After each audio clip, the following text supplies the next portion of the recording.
Previously, on the Hoard of the Dragon Queen. The north of Faerun finds itself embroiled in chaos, as the long benign cult of the dragon has recently made a resurgence, and is actively pillaging nearby lands at the behest of 7 Sajarin, who is attempting to gather 5 dragon masks to release Tiamat from her prison in the 9 Hells. Meanwhile, 4 novice adventurers journey to the town of Greenest as caravan guards for the belligerent Nub McGrub. During said journey, they came to know Nub's bodyguard, Sebastian Crenshaw, and the reserved Marlowe Duskwood, who did their best to make the group feel welcome, despite Nub's foul temperament and overt self-interest. When the party reached their destination, they were greeted by the sight of a blue dragon that circled ominously over the town. Sensing the plight below, the party ventured further in, and soon arrived at Greenest Keep, where they became acquainted with Governor Naito and Castilian. From here, the party proceeded to work through the night, and saved many townspeople, whilst also driving back the nefarious raiders, which eventually culminated in a stand at the keep, and an ultimatum posed by the battle-hungry Langdrosa Cyanrath. Zark answered Draconid's challenge for single combat, and fought a pitched battle, with the former eventually prevailing, thanks to the awakening of a mysterious new power. The raiders retreated after the battle, and the party were rewarded for their efforts.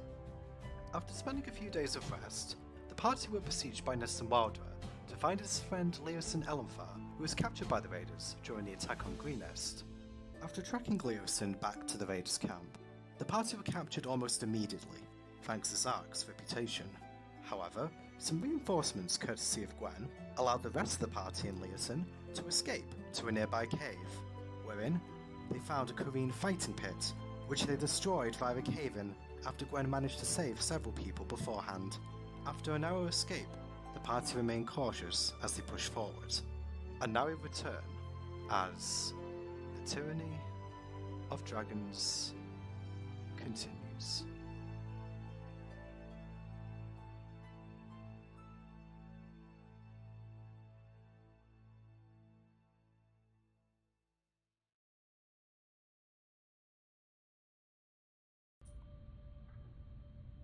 Okay, welcome back, one and all, to the Hoard of the Dragon Queen.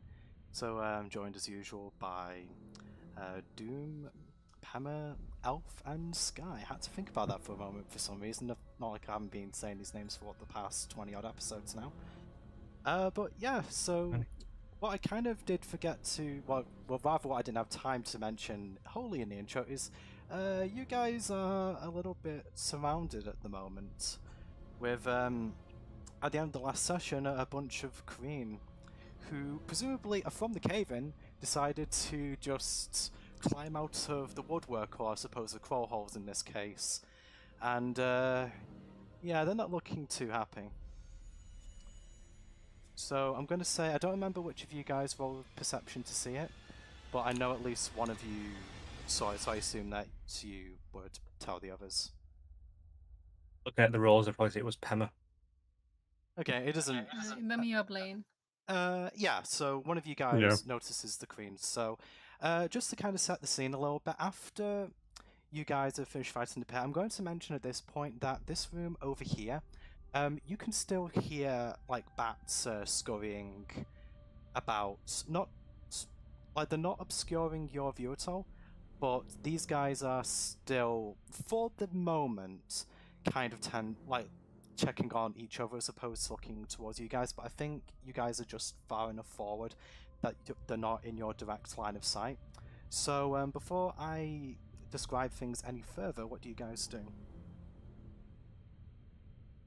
I want to roll perception at the ones down here that have crawled out to see just how badly hurt they are. Okay, go ahead and roll perception.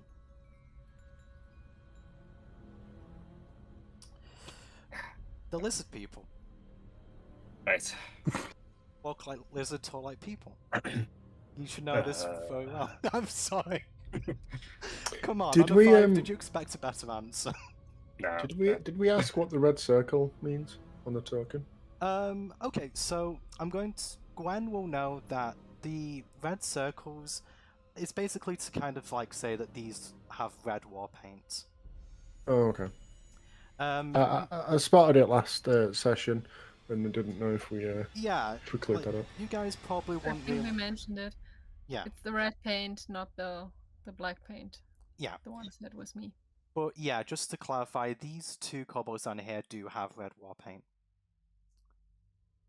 You haven't really seen the kobolds over here yet directly, so I won't describe them in more detail till you get a closer look.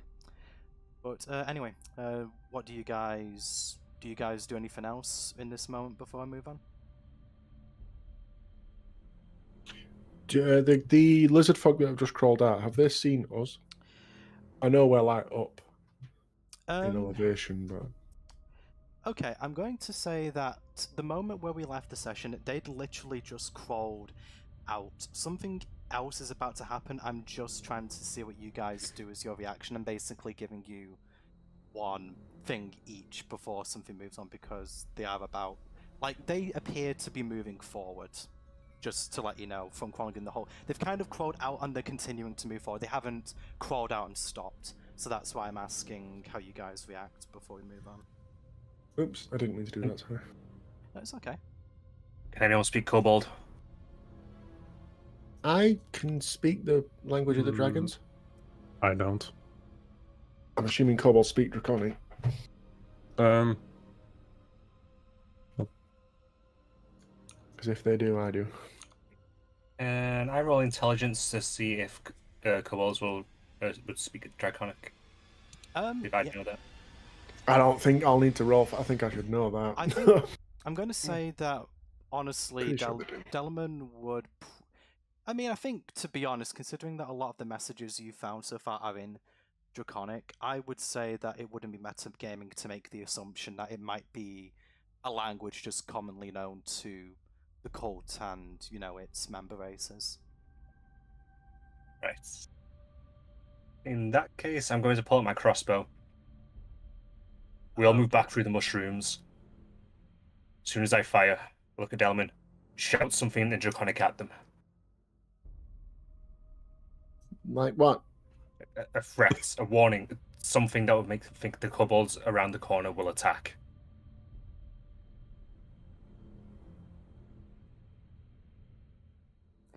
I wait to see if you nod.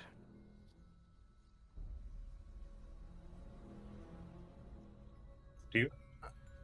Okay, I think I understand what's going on. The ones to the left, are they different to the ones down there? All I know is that they are kobolds. Simply. So? You want me to make it seem like the ones in the left are going to attack the ones down there? Yes. Okay.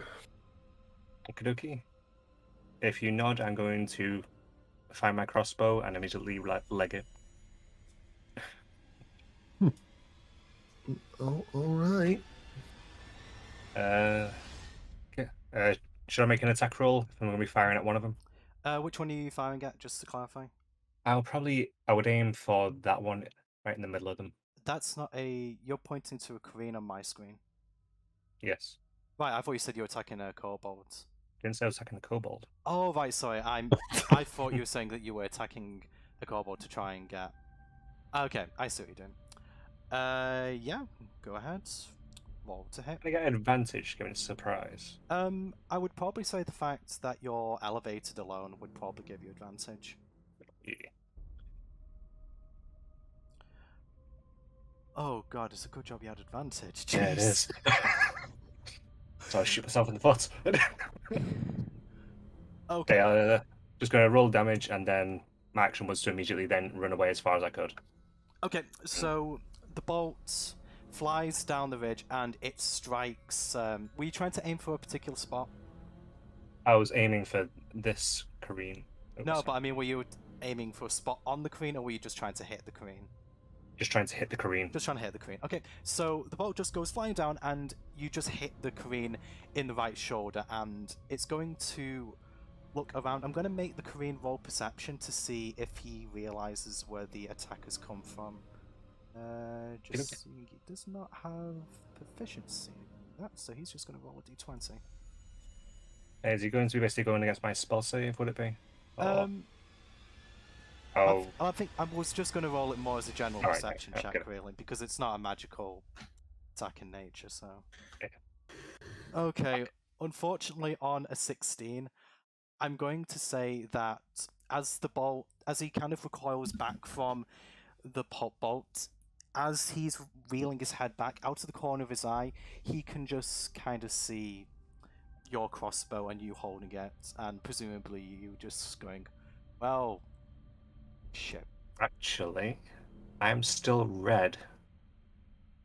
You're And still the same what, sorry? color as the kobolds. What do you mean you're still red, sorry? My skin's red like Oh, your kobolds. skin's red like kobolds. Okay. The thing is, though, I'm going to say that on a 16 he will be able to tell that you're not a kobold.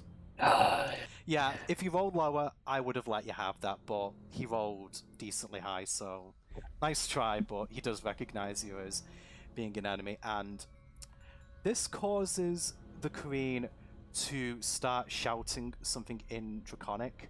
Delman, you'll be able to understand what he's saying. I don't... Oh, Leosin technically as well. I'm thinking Blaine. I can hear it. Yeah. So, you just basically hear the Queen shout something to effect of, "Attack them!" Kind of like, just, kind of like motioning more to this guy than this one. And at this moment, I'm going to say that he shouted that loudly that you also hear activity from within this room. You hear a human voice shout, "What's going on out there? First these damn bats and sturges. You two, go and check that out." You don't know who he's motioned to because you can't see it. And around the same time as this, because the veteran shouted, some of the bats from that room start scurrying towards the room that you guys are in. Wouldn't they be drawn towards the sound? If they've already Um, been disturbed. The thing is, they kind of heard a sound from far away and a sound in this room, so I'd probably say that they've kind of been drawn to, let's say here, kind of in between the two. Oh, that was a slug for a second. It's not a slug, it's a bat. Or it's basically a few swarms of bats. I'm just going to represent them using these tokens for now. So they just kind of like swarm up around the door. There's more bats. Actually, what I'm going to do is I'm going to put a couple in here, and a couple of them have moved into there just to represent like where they are. And also, at the same moment, you start to hear banging coming from this door again. So, yeah, the Korean down here start chanting quite loudly. You hear screeching from here. You hear the scurrying of bats here.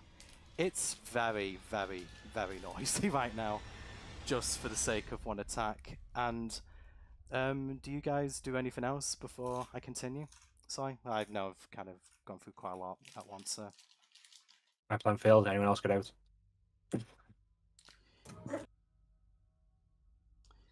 I'm scrambling. This is bad. So, speaking of bads, Delman, the noise is getting... Oh, sorry, go on, Glenn. Were you going to say something, sorry?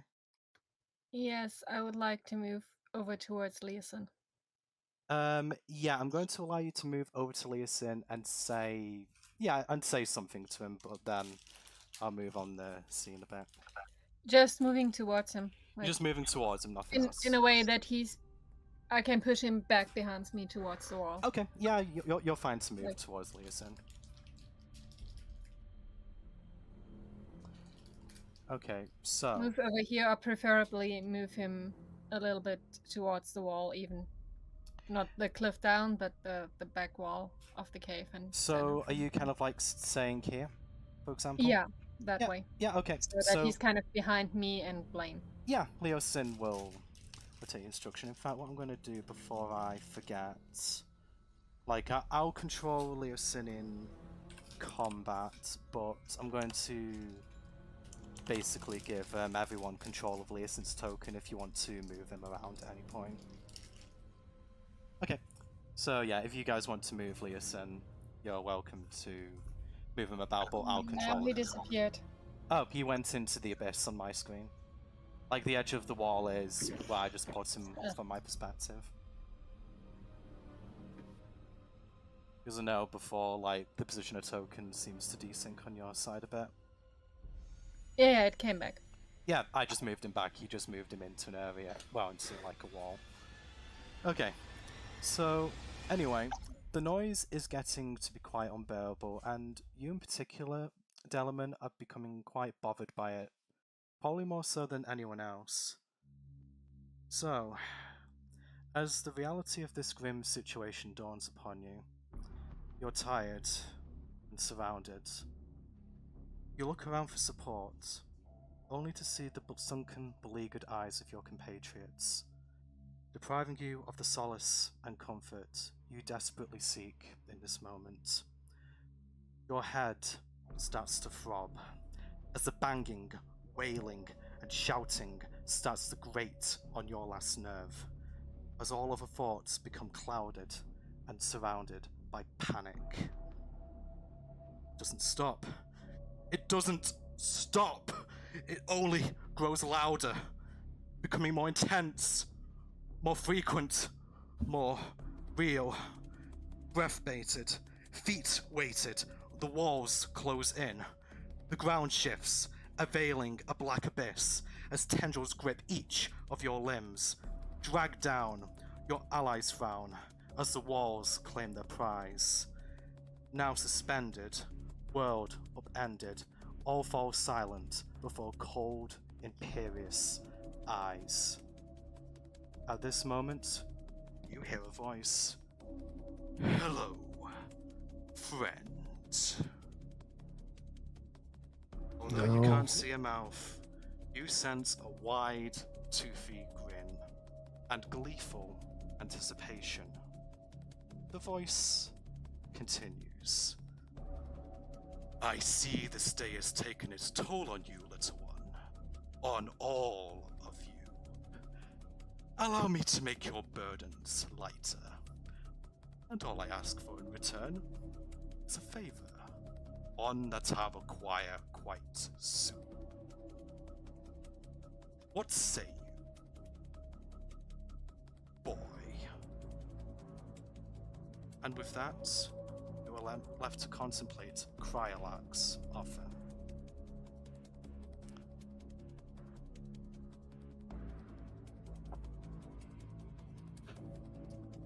Well, shit.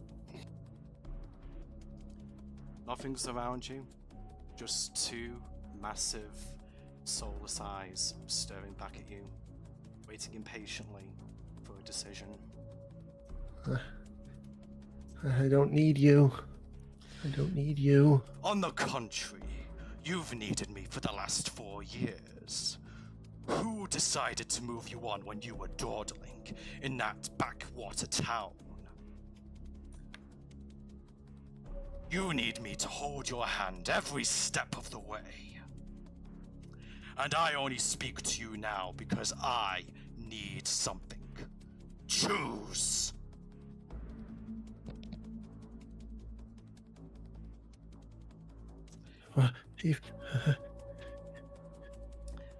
As you start to stammer and hesitate, the bonds around your feet and your arms constrict, not hurting you, but he is very impatient. If I take your help, will you leave?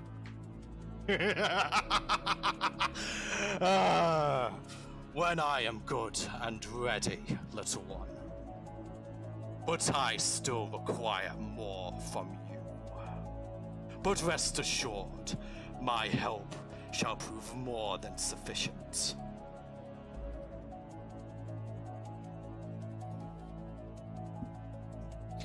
I don't want these gifts he's offering, but we're in the middle of a shit sandwich right now. Yep.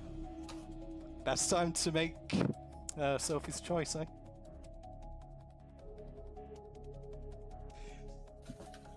You do what you will now. I'll be rid of you. before you even confirm your response, you feel the smile through the abyss, as if you already knew exactly what you were about to say.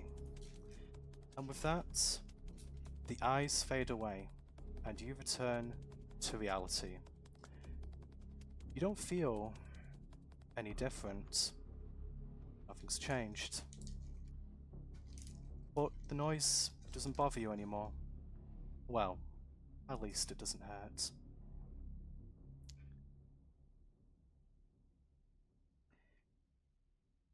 Okay, and with that, we return to this scene. So, back in here, these guys are now starting to move forward. So, do you guys do anything before they start to move in? I want to look to everyone and simply say, move. And then I'm going to start moving away. Okay. So, I'm going to say that these guys here in the time, so where are you going to move to? Just show me. I think it was about the 30 foot, was it? For 30 foot? Okay, I'm just going to... You guys just move. I'm going to allow you to move 30 feet, and then I'm going to move these guys likewise. So I'm just going to move them now whilst you guys are moving up. And these guys are going to also move 30 feet.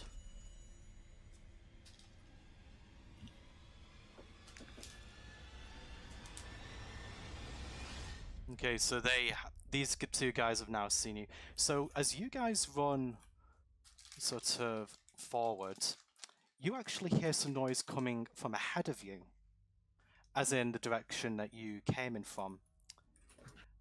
It sounds like a rabble of wild creatures. Gwen, you know, one of the cries sounds familiar to you in a rather comforting way.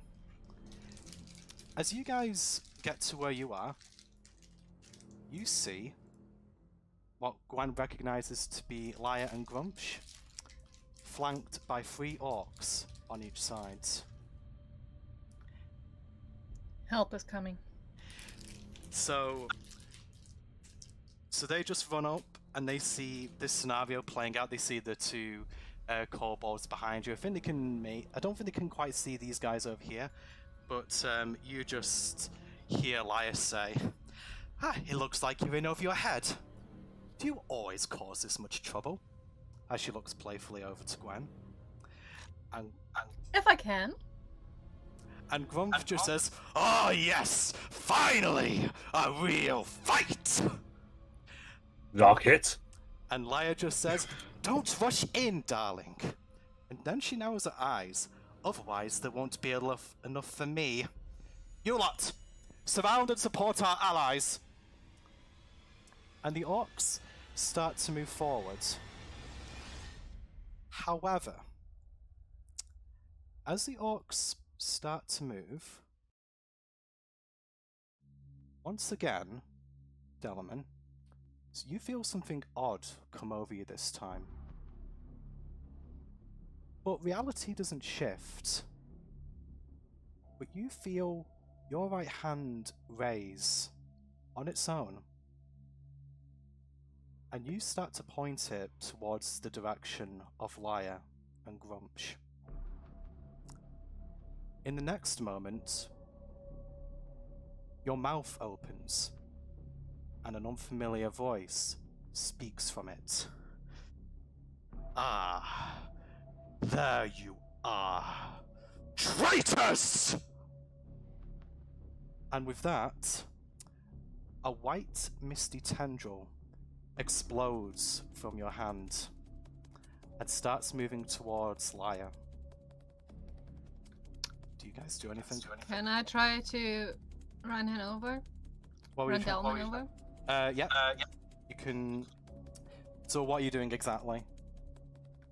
Like, basically trying to move him so he isn't pointing at her. Like, Are you trying to like you know. push him or? Yeah, push him Okay. out of the way so he's pointing at the cave wall or at the enemies or whatever. Okay, so Gwen, Just not other allies. roll a. I want you to roll a strength check, please, Gwen.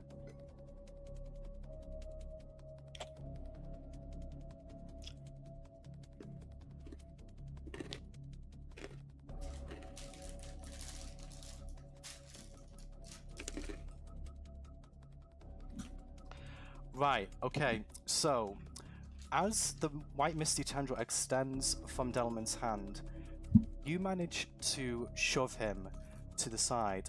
Delman, make a wisdom save. Is this a magical effect? Because I have advantage on saves against those. Yeah. You know what? Considering that that's the case for you, I'm going to say that Gwen's strength check is going to give you +2 to the save, on top of your advantage. Ooh. Just to help you out a bit.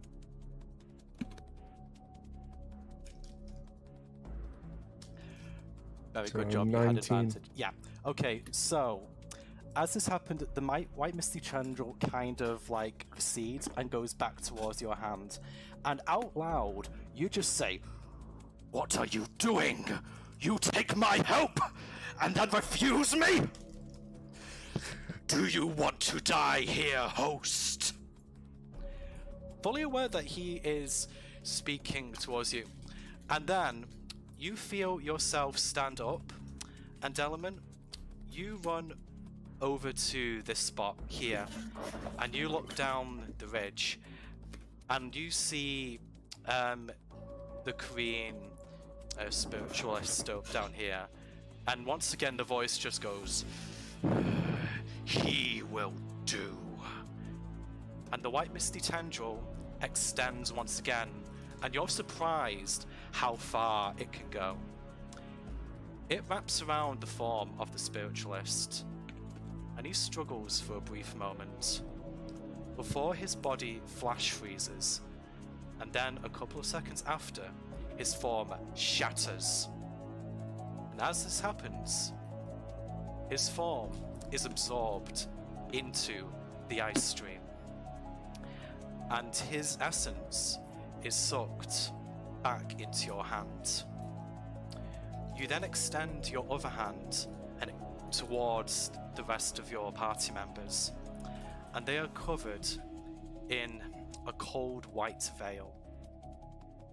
As this happens to you all, you feel immense magical power. Even those of you who can't usually sense magic feel almost claustrophobic in the presence of this magical force. Okay, so now I want each player, including Delman, to roll a 1d4 -2.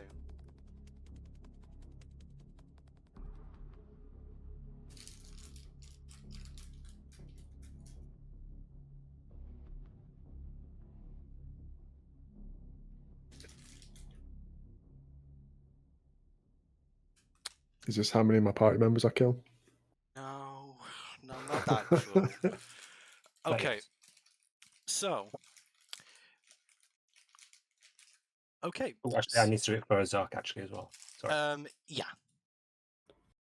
Yeah, to be honest, for Zark, it doesn't actually matter, and I'll explain why in just a moment. Okay, so apart from feeling uncomfortable in the presence of this energy, something is slightly revitalized in you. You each all gain one spell slot, one level 1 spell slot, to be specific. No. Hey, Yeah, if options. unfortunately, if you were looking for level 2, yeah, unfortunately, you're not going to get that. Yeah, suffice it to say, this guy is dead. I had a rest. I'm just going to mark him as such. Okay. That ice form shout. Also, each of you roll 1d6.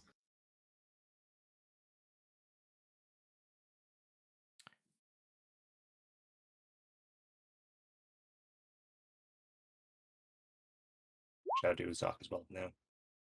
The end. Zark got 6.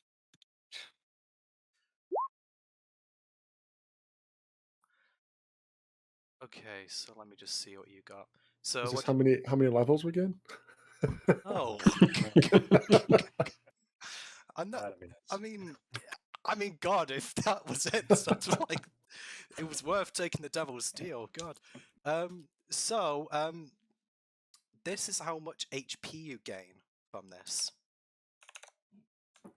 So I'm going to go ahead and add that back to each of you. Ooh, So you rolled a 6, did you, Alf? I did. Arthur rolled 4. Pema rolled 5. Sky rolled 3. What did Zach roll? 6, so he's max health. Yep. So, yeah, you all gain a nice boost from that. So, as soon as you are finished with this act, Delman, you feel the strange feeling subsides, and you regain full control of your faculties. Unfortunately, we're now next to 2 Kobold Dragon Shields.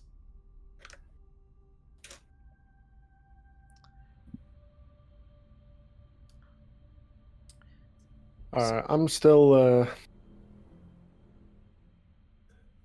I'm going to try and quickly regain control of this, and I'm going to turn to these two, and I'm going to shout in Draconic, "Stand down." To these 2? Yeah. I'm going to give you advantage considering the display just put on. Are you trying to intimidate them? Yeah. Yeah, you know, I'm going to give you advantage on intimidation just considering what just happened. Stand down, you lowly scum!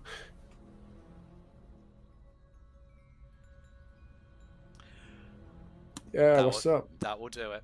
Okay, so these kobolds, for a moment, look at you, and yeah, they just completely lose their nerve, and they run back into this room here.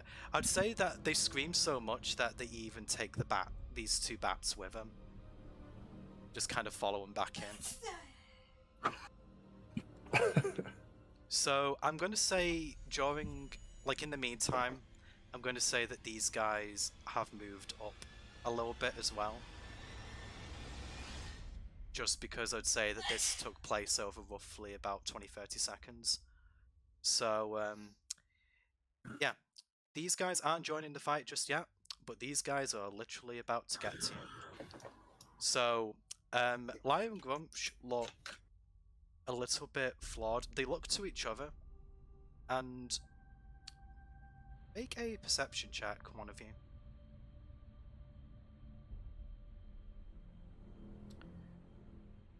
Lane, you notice, and okay, I guess I'll let you both notice. You look over to Laya and Grumsh, and they just look like they've seen a ghost. So, just after this display, the orcs that Lion Grumsh were commanded have just stopped in their tracks, and they kind of look back to their leaders quizzically. And Laya just goes, "What are you standing there for? Move forward! Our allies need us!" And with that, the orcs break ranks, and they just move to form a line like this. Okay, I'm going to say, guys, you have roughly another 10 seconds or so, so 1 action each before these guys catch up with you. So do you do anything? The bad mushroom spores, are there any close to me? Like the poisonous ones? Roll perception.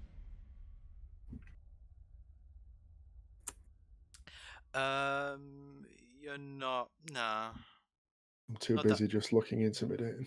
Yeah. I mean, you were pretty intimidating up until roughly about 5 seconds ago. Am I able to move up and fire my crossbow? Or only able to move up? What was that, sorry, Doom? Am I able to move up and fire my crossbow, or only move up? As I say, 1 action. So I'm going to say either move up or either shoot. In that case, I would have my mace drawn and run up besides Delman. Get back behind everyone now! And that's basically all my action will be. Fair enough.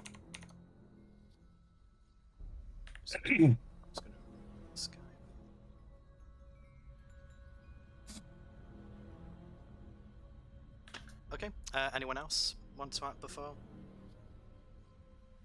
Casting Shillelagh. It's a bonus. I could do it on the next turn. Doesn't matter. That's fine. That's fine. Okay. Because Zach's not here, Arthur, do you want Zach to do anything? What would Zark do? Do you really need to ask that question? Yeah. The thing is, Zark would probably look around and go, Zark hit. But not move anywhere. Yeah, it's given he's not too sure what all these orcs are, I think that would probably be what Zach would do. Maybe. That's reasonable, yeah. No hitting these orcs, Zark.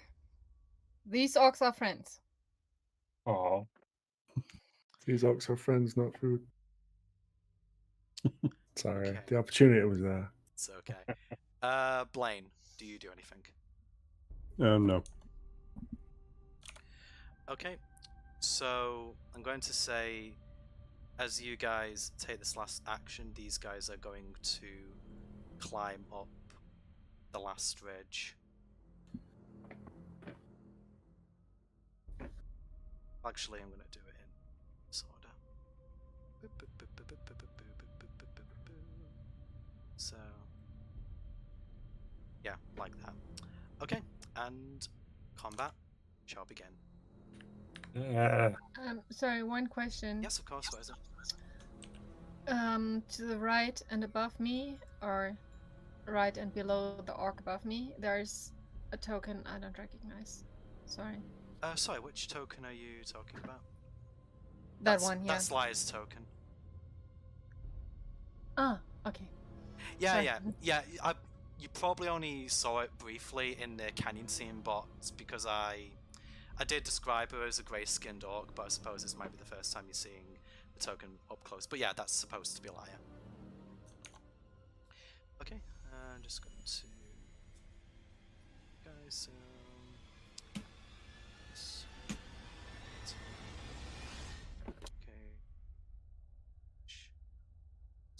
Okay, I'm going to say that also Leosin is just going to briefly say, well, I don't suppose I can really let you all do the heavy lifting for any longer. I suppose I'm going to have to help here. Oh, this is going to be interesting.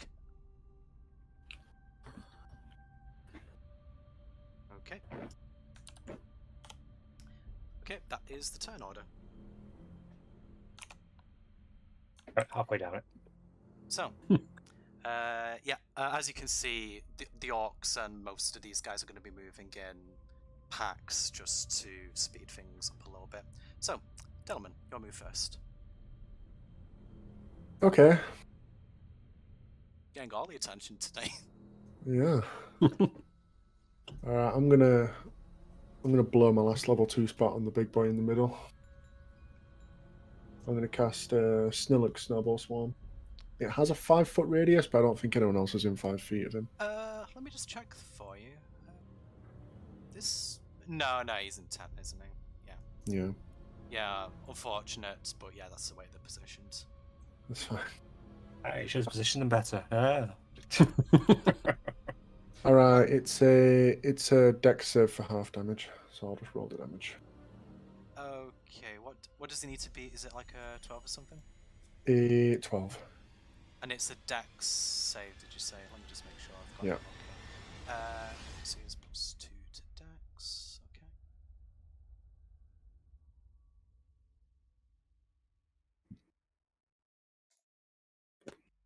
Okay. Fortunately, he does beat that. It takes a big 5 damage. Okay, so how is this attack described exactly? Is it just like a snowball, or? It is a flurry of magical snowballs erupt from a point you choose within range. So basically, you just pelt him with snowballs, and he looks quite amused by it at first, but then one of the snowballs goes into his mouth and he swallows it, and there must have been something a little bit sharp in it, because that is what hurts him. So yeah, he's really. I mean, like, this guy looks tough, but you can tell just because he stood this close to him now that he's nowhere near his full strength. Okay, do you do anything else, Stillman? I'm gonna turn to Arthur. It's up to you. And I'm gonna back off up into the melee. I'll back off into the group. Okay. I would have no response to that. It's just Just gotta be thinking, fuck. Just more, I'm surrounded by idiots and cowards. I weakened him for you. Okay, so now... I would like to rage, please. No, you can't rage. I mean, yes, you can rage, but not you. Other you, who moves in like several turns. It's all the personality. Okay, so it's now Gwen's turn. Yes, and I just took the liberty to move while we were having fun. Okay, that's fair. I just moved up next to Lyra. Alright. And instead of going for the big guy, I'm gonna go for the green and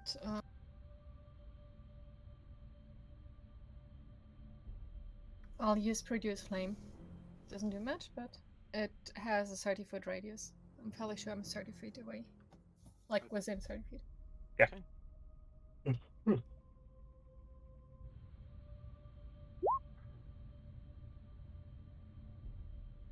Does a 21 hit that green? It does. 1 this damage green, now. did you say? Nice.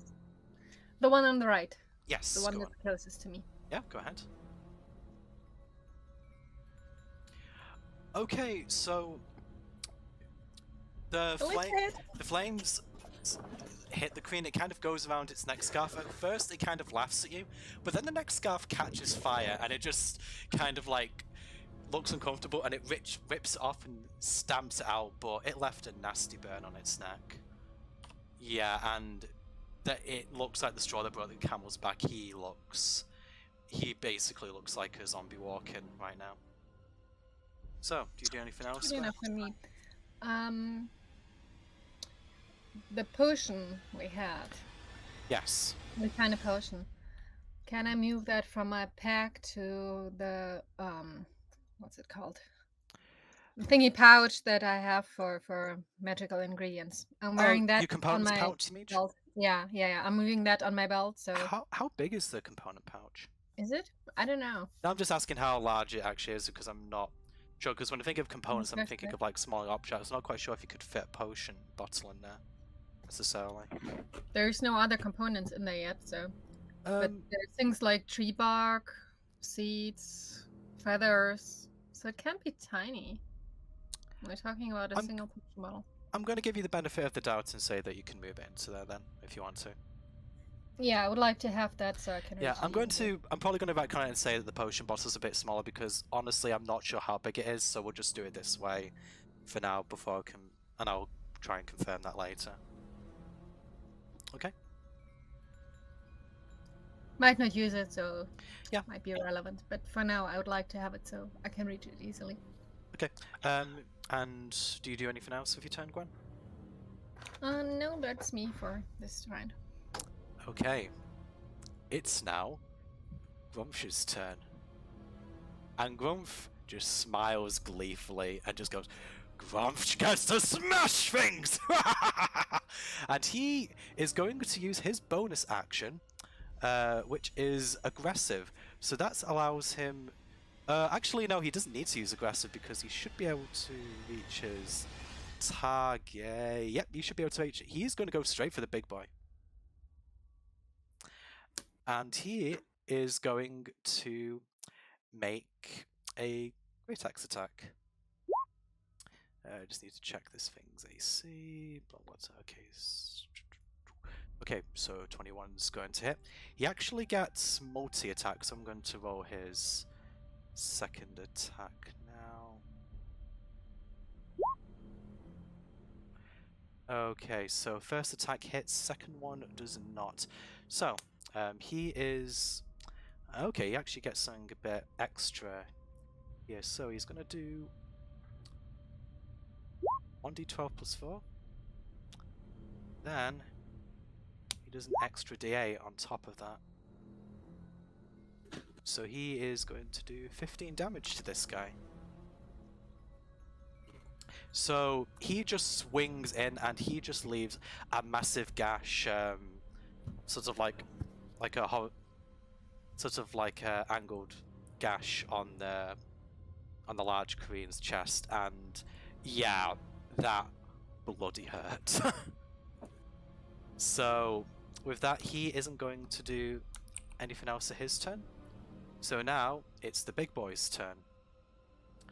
So the big boy is going to probably, given how dire situation is, he is just going to try and do a couple of great attacks. I'm just going to roll both. So he has that. So second one hits,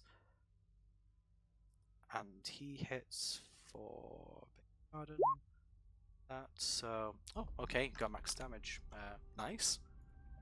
Ish. I don't know. Okay, so yeah, so he responds in kind. Oh, just need to remember to do this.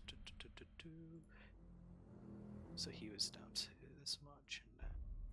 Okay, so yeah, he kind of gives Grumsh a blowback. It doesn't really hurt him very much, but you can tell that this knocked the wind out of Grumsh a little bit. He's been fighting for quite a long time, and I think battle fatigue is starting to catch up with him a little bit. Okay, and with that, it's now the turn of the three sort of so this pack of orcs here. So they're basically going to let me just say, I'm going to say that this one was actually here just so I could move them together. So these three are just going to move up to support Grumsh. And two of them are going to make a great attack. Actually, they're going to move up to one target each. So they're going to make an attack against this guy, and this guy, respectively.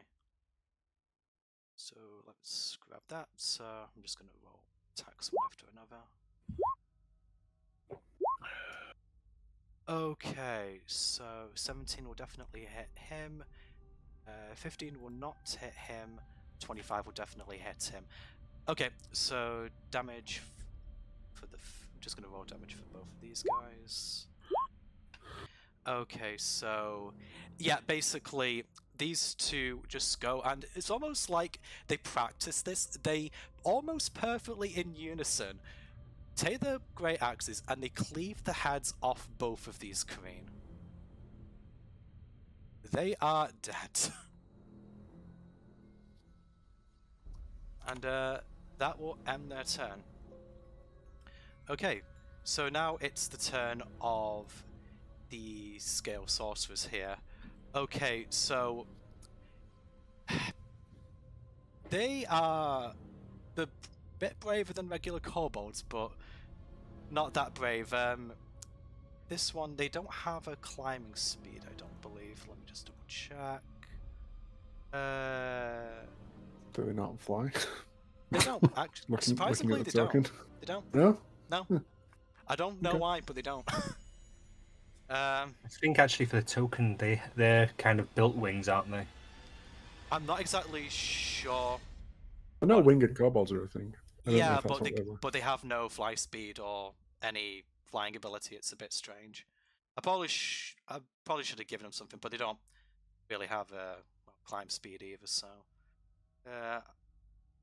with climb speed, I'm guessing it's just terrain. Yeah, it's going to be difficult terrain, so it's going to take like 20 feet of movement, but that should be fine. So he's just going to step there, and this guy is going to, yeah, he'll be able to like basically move alongside. So both of these guys are going to attempt to.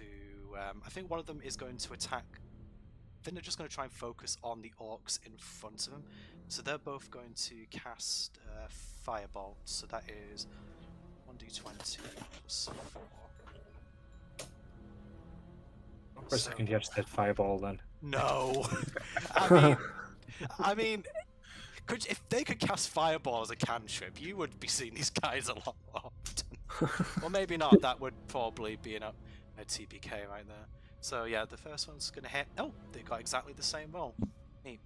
Okay, but meets and beats it for both. So it's 1d10 for that. Let me just change the dice. Is it 1d10? I think it's probably going to be. It'd just be the flat 1d10. Would it just be flat 1d10? I can't remember if you add the modifier. Okay. So 7 and 2. Okay, so they just do a firebolt each in front of this guy, and he takes 9 damage. So yeah, it's going to it catches him a little bit off guard. He isn't used to kobolds attacking him. He actually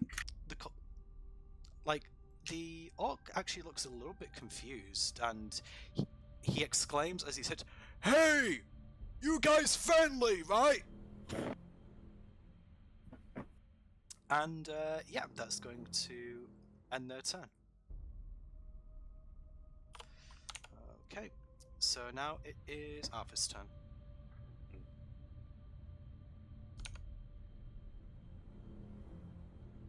Alright, I'm gonna run straight into the thick of it. Gonna run my guy right up there. I'm gonna make an attack swing against the big one.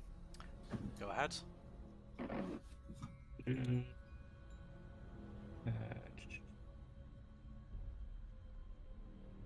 16? Let me just check. I do believe Misa beats it. Yes. 6 damage. 6 bump damage. So, this guy, you just interrupt Grumpsh's and this guy's epic battle, and you just basically bonk him on the nose with your mace.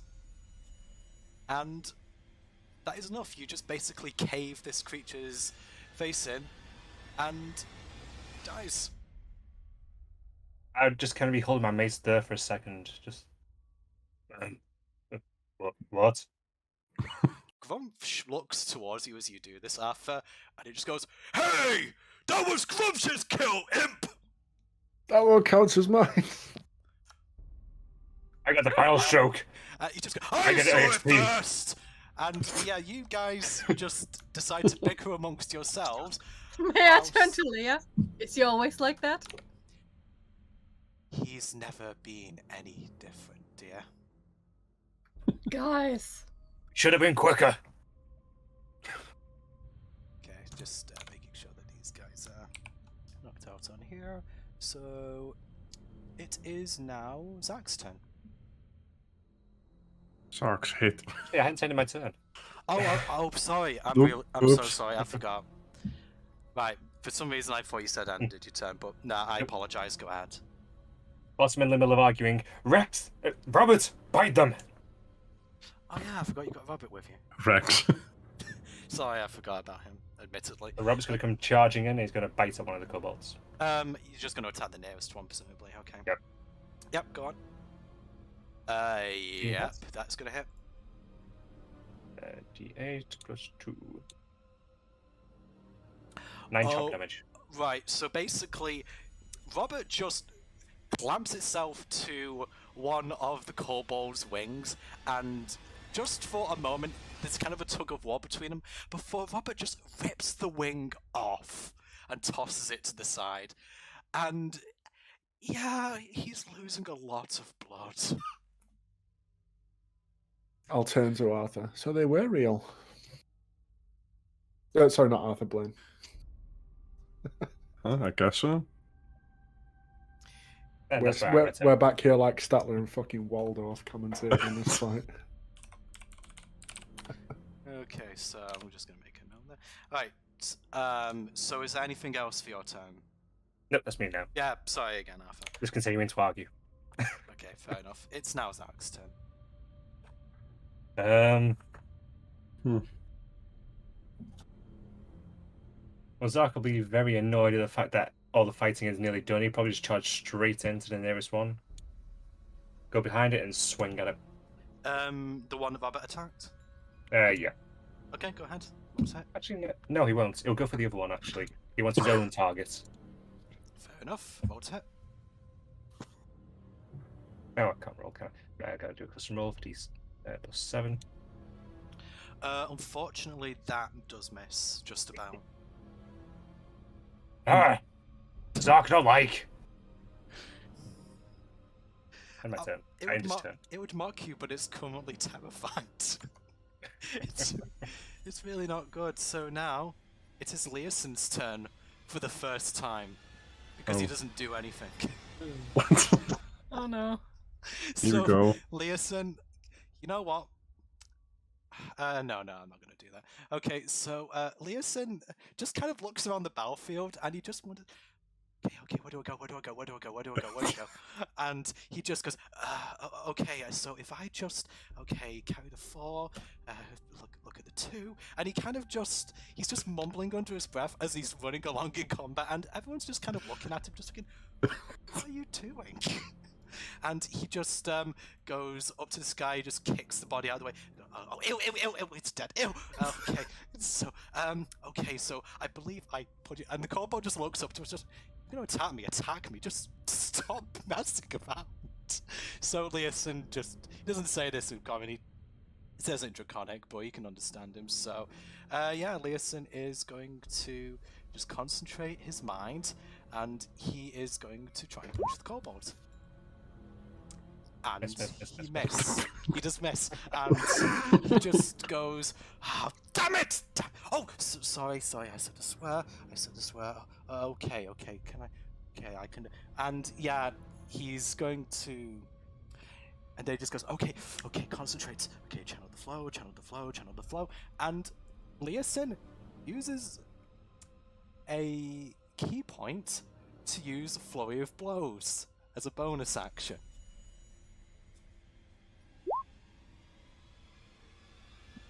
That also misses. Okay, he has one more.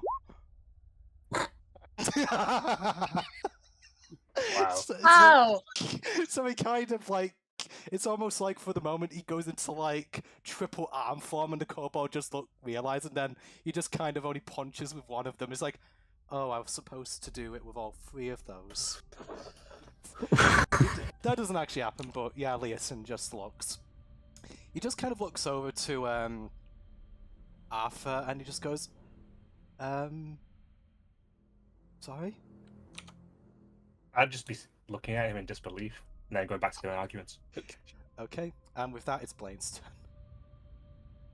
I'm gonna move up a little bit. turn.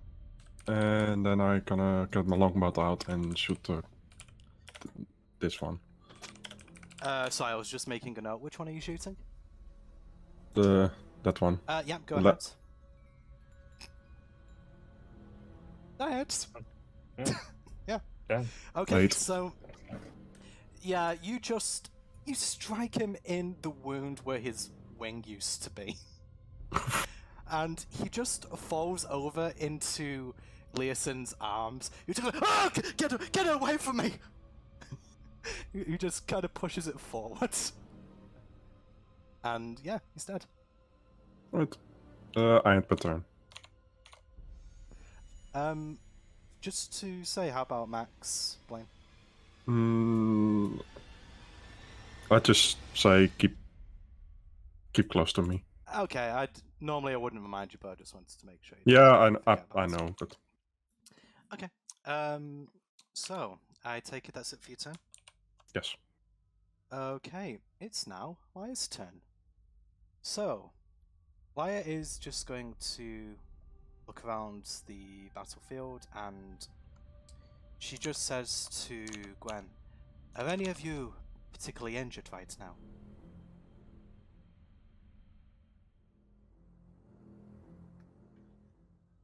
I believe Blaine took some hurt. I see. So, I'm just going to... The shooter. What was that? Sorry, Gwen. Explaining to her, like pointing and saying the shooter, the one who just shot. Right. Okay. Like, So yeah, with that, Lyra is going to move over towards you, Blaine. Let me just quickly grab her. Yeah, she can move. So she's just going to move over to Blaine, and she's just going to say to Blaine, "Hold still for a moment. This shouldn't hurt." And she's going to cast Cure Wounds on you. From a level 1 slot. So, just gonna roll a d8. Oops.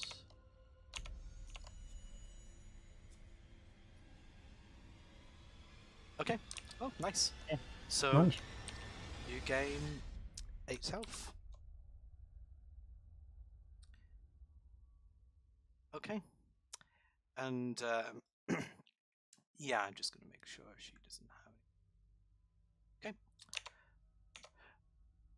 So let me just say. So yeah, I think she's just going to stay back herself. So she's going to end her turn there, and it is now the turn of these. Oops, Daisy, you need to get to the screen. These 3 orcs here. So, seeing that these guys are in hand, they are aware of the other 2 guys, so they're going to start moving towards this direction just to intercept them when they start to move up. Oops, didn't mean to do that. Just see how far they can move. So,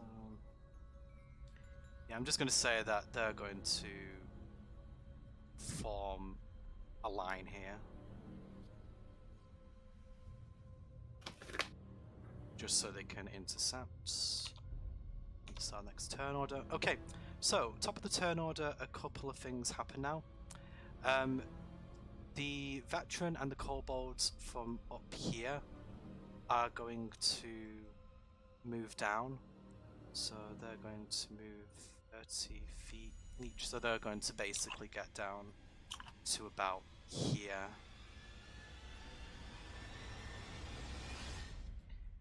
And you hear sort of the human voice again off to the side. "What are you doing? Move forward and engage them! That is an order!"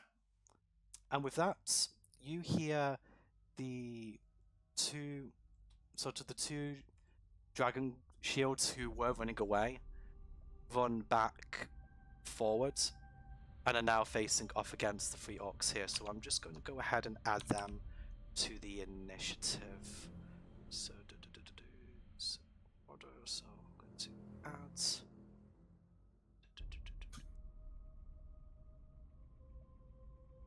Okay, the dragon shields in. Okay, so what are the dragon shields? Okay, just going to give you the updated turn order just so you can see where they're moving. Basically, they've just been inserted. Okay, so with that, we're back up to Delman's turn. Alright, everything's dead on this side, right? Where are you? So basically, only this kobold is alive. Somehow. But likely you can't see him because he's behind it. I mean, yeah, I've got. Yeah. I mean, to be fair, you might be able to see him over Arthur. He isn't particularly tall, but then the kobold is probably about the same height. Again, Delman's shorter than me. And yeah, it doesn't. Why Considerably. is normal sized? I mean, technically, you could probably see him through his legs, like Yeah. the scaly foot. But yeah, let's just say that yeah, you won't be able to attack him. I think is basically sort of the pertinent information, but you might be aware that they're fighting something. Alright, I'm just gonna move up to this wall. And just skip my turn, I guess. There's nothing I can really do from here. Very good. It's now Gwen's turn. I will also use my movement in that direction. Mm-hmm.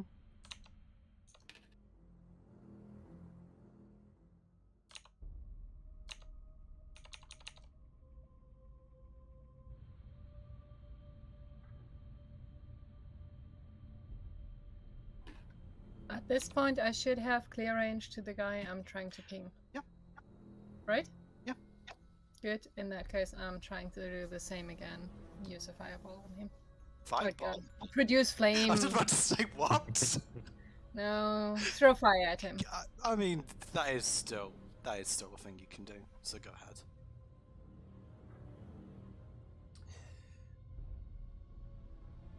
I'm just gonna move him up so these. Or maybe even throw it past him. Let me just check. Yeah, unfortunately, the flames actually just catch the guy's shield and they just disperse as soon as they make contact. Unfortunately, the shield is not flammable. Okay, do you do anything else, Gwen? I end my turn. Or actually, can I move? No, I You use can move. my movement. I mean, unless you used up all of your movement together, you can. I think I used all of my movement. Yeah, if you use all your movement, you can't move anymore. Doesn't matter. Okay. It's now Grumpsh's turn once again. So Grumpsh, still salty that Arthur stole his kill, looks slightly to the left, and he just looks down, licking his lips at the poor kobold just stood there, who just seems to be sort of pursing his hands, knowing that the end of his life is probably going to occur in just a few moments, and doesn't quite know which dragon god to pray to, but none of them are likely going to help him as he makes his attack.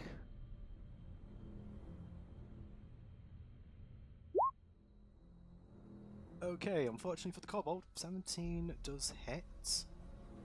4 and this. So 9,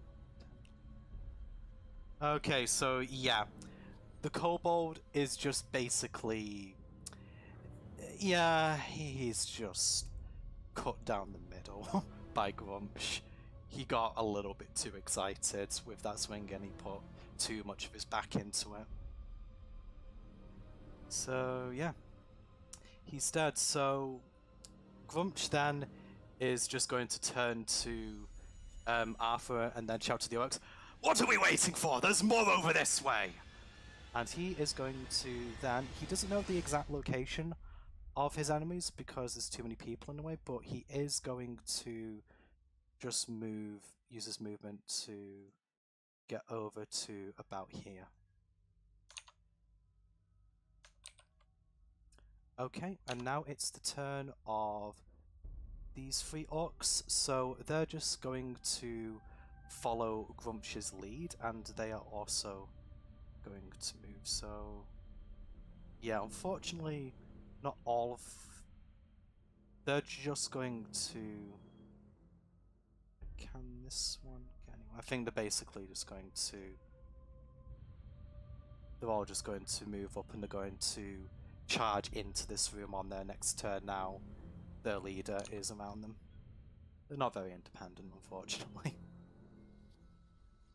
Okay, so I think both of these guys dead at this point, so I'm just going to take them off. Okay, it's now Arthur's turn. Right. In that case, I'm going to run, and I'm going to run straight in front of the orcs, try and get straight in front of the fight. And I'm going to make a swing straight at the first guy. Yeah. Go ahead, make your roll to hit. Okay, what did you get? 18. Yep, that hits. 8 damage.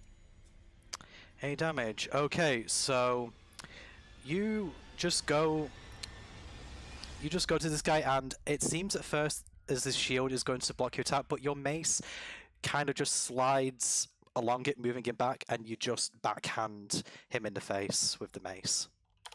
Yeah. Back mace in the face. Yeah. Yeah, so he isn't too particularly happy about that. Anything else, Arthur? Can Robert move into this square here to move through it? Sorry, can I... What did you say? Can move into this square here to move through it? Yeah, I'm going to say as long as he doesn't end their turn, sort of He's like... gonna move to that. Yeah. As long as he doesn't end his turn, sort of like either in the wall or in a token, that's fine. In which case, Robert rend! Rawr.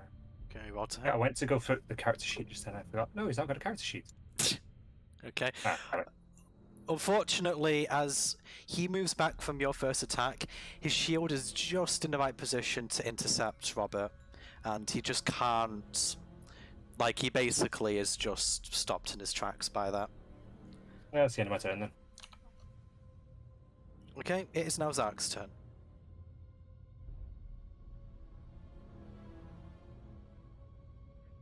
Zark, what a hit!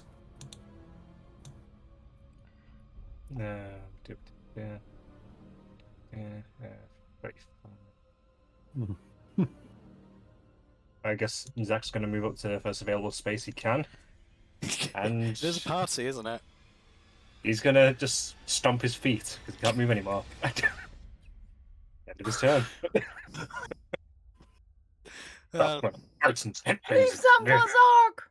It's like when you're in a crowded area and you're trying to go fast and people in front of you just walking slow. It's like, come on. Lyra just, at this point, just says to herself, they should just go single file. They do this every time. Zark's going to hump and he's going to throw a hand axe over off his shoulder. Fair enough. Actually, how tall... Zark is about 5 foot-ish. Yeah, Zark's quite tall, isn't he? So I'd probably say he'd be able to get over you. Yeah, well, I assume a 26 will hit. Yeah.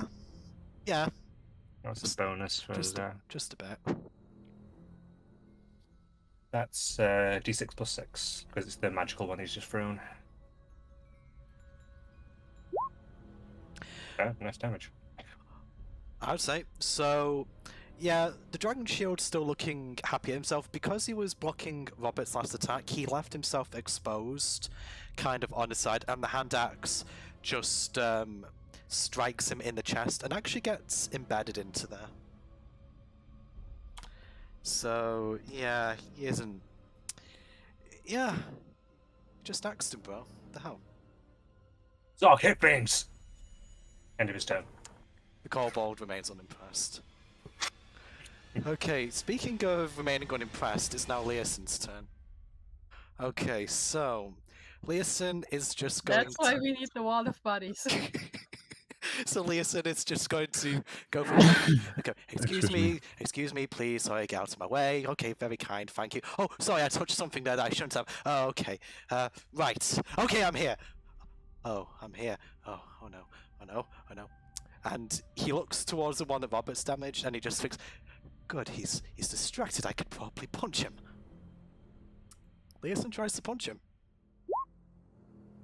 Leoson punches him. Wow. Leoson does 6 damage. So Leoson just basically sucker punches the kobold in the face, and then he just goes, "Hey, I'm getting good at this. Okay, let's try to channel the force once again." And he uses another key point to try and do another flurry of blows on the same target, and once again he hits. This guy's such a fucking geek. He's a scholar. Of course he is. So, again, like, the kobold just looks in complete disbelief that this scrawny sort of elf is just punching his lights out, and he kind of uppercuts him and then he just punches him once in the face, and it's actually enough to kill him. Just about. And he just goes, whoa! Okay, probably not the best time, and like he then just realizes another guy there, and he just tries to use the second punch on him, kind of like throwing his arms up in the air and then just trying to move his right arm down to punch this kobold in the face. Weren't they shield guys? What was this side? They are shield guys, but Oh, they are kobold shield guys. Okay. the kobold shield guys, yeah. But yeah, they're not doing really well with them. I'm guessing no one's showing them how to use them properly.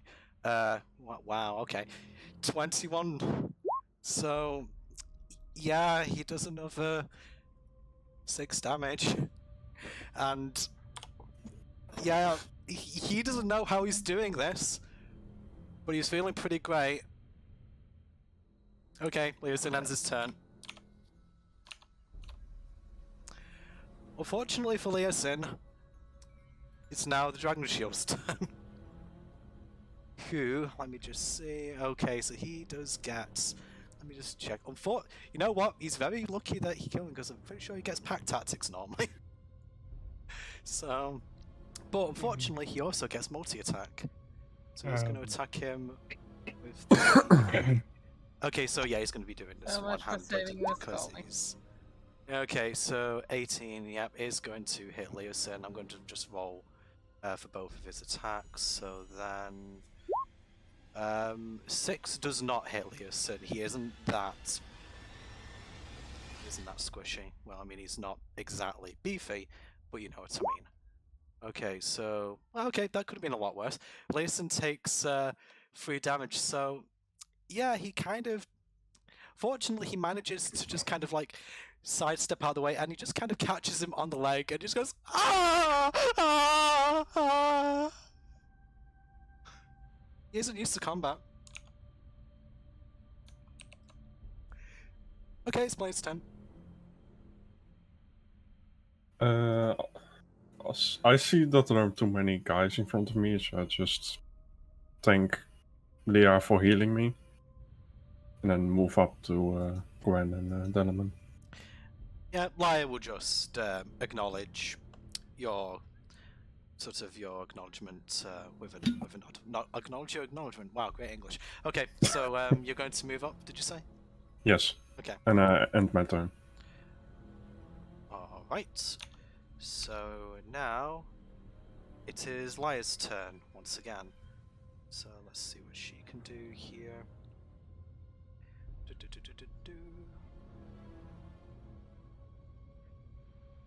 Okay, so she is going to... Let's see, how far can she actually move this turn? Unfortunately, yeah, this is getting a smidge congested. She can actually get into the fray just about. And she is going to attack. She basically just kind of like her hands are clenched, and then she just releases it to reveal some really sharp claws. And she is going to attempt to attack. It's going to come up as a different name here because it didn't make a sheet for Lyra just yet. But yes, so she's going. She also gets multi-attacks. I'm just going to roll both of her rolls. Okay, so actually, let me just double check. Yeah, beats it for the second attack.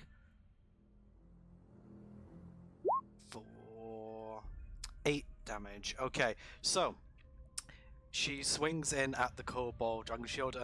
He manages to parry the first attack. Unfortunately, the force of Lyra's first attack leaves him exposed to be struck by the second, and she just claws him across the face. Okay, and with that, it is now the turn of one of the band of 3 orcs. So the orcs, realizing the monumental strategic error in congesting the hallway, making it very difficult for anyone else to move, are going to graciously move aside so other people can, well, move. They're actually going to run into the room, and they're going to gang up on this guy here. So this one is the third one's here. Okay. So yeah, they're all going to make an attack against this guy once each. So let's do their rolls.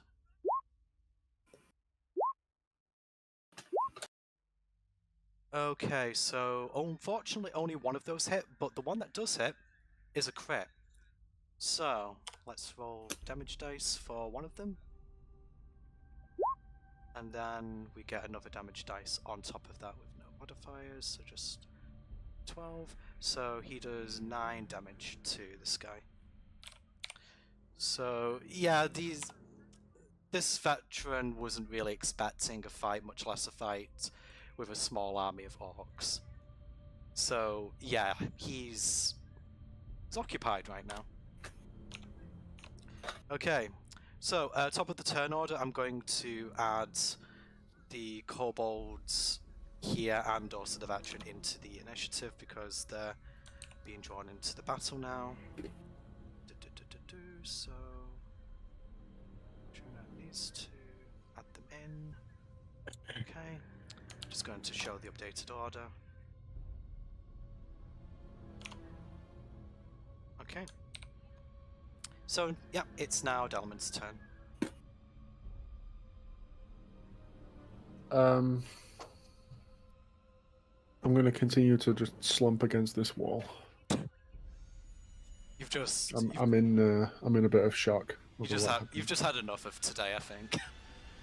Yeah. Today's I can see that they've got the battle in hand. I'm going to slump here. Enough. It is now Gwen's turn.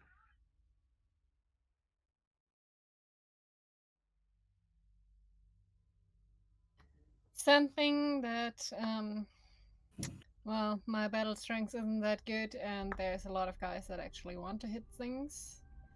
I'd like to move over to the Dragon Claw, the Bloodletter, like the big green.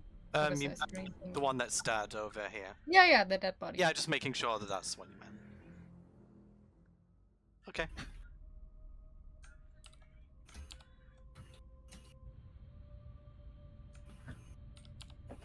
And I would like to have a closer look at what he is.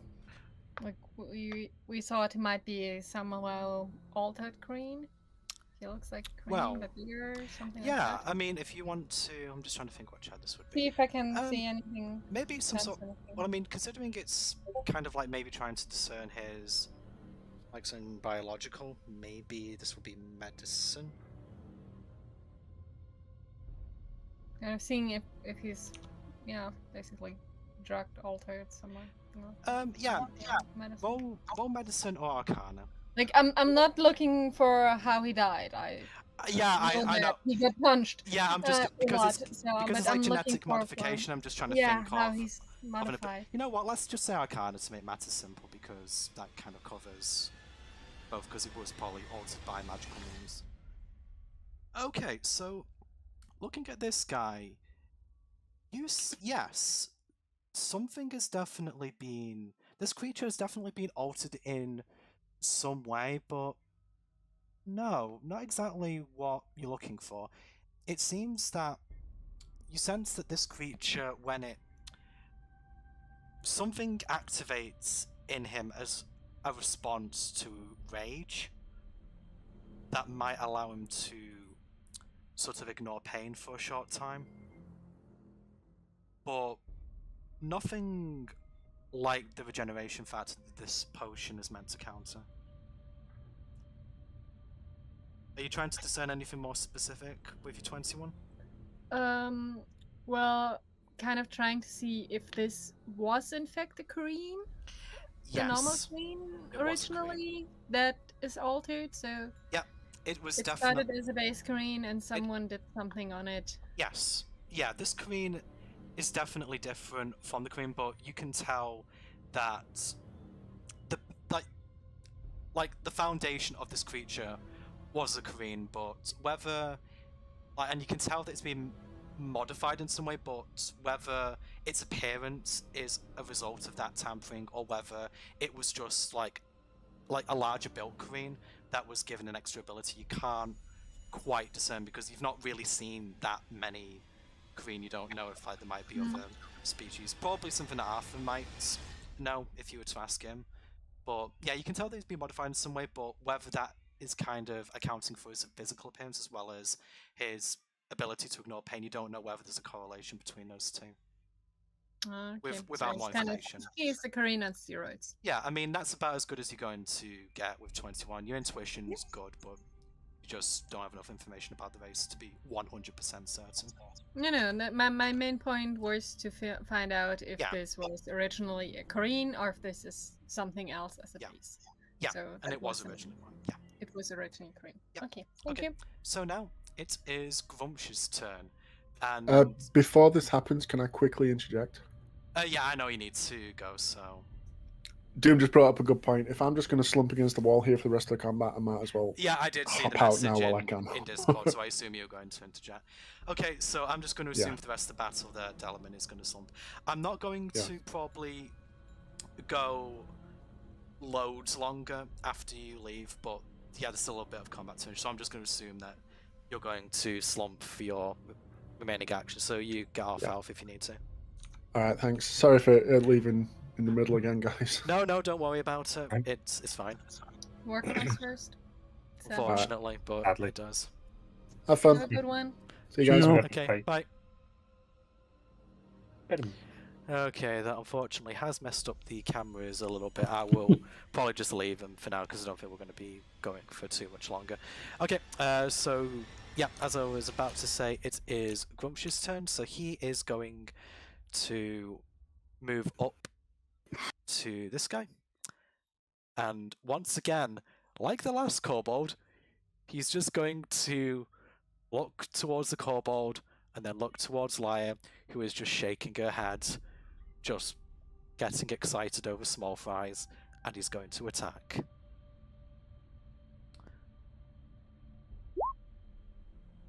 Okay, yep, 17 is going to hit.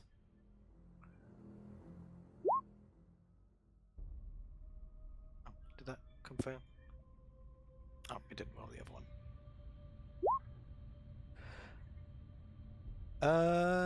Yeah, so I'm going to say that, considering how heavy that hit was, he just slashes the arm that the dragon, like the dragon shield arm, he's just sliced it off, so his arm and shield arm is on the floor, so I'm going to say he's now got a -2 to AC. Which I don't think is going to matter so much, because he's going to attack him again. But just in case... never mind. Yeah, with that -2 to AC, he's probably as good as dead.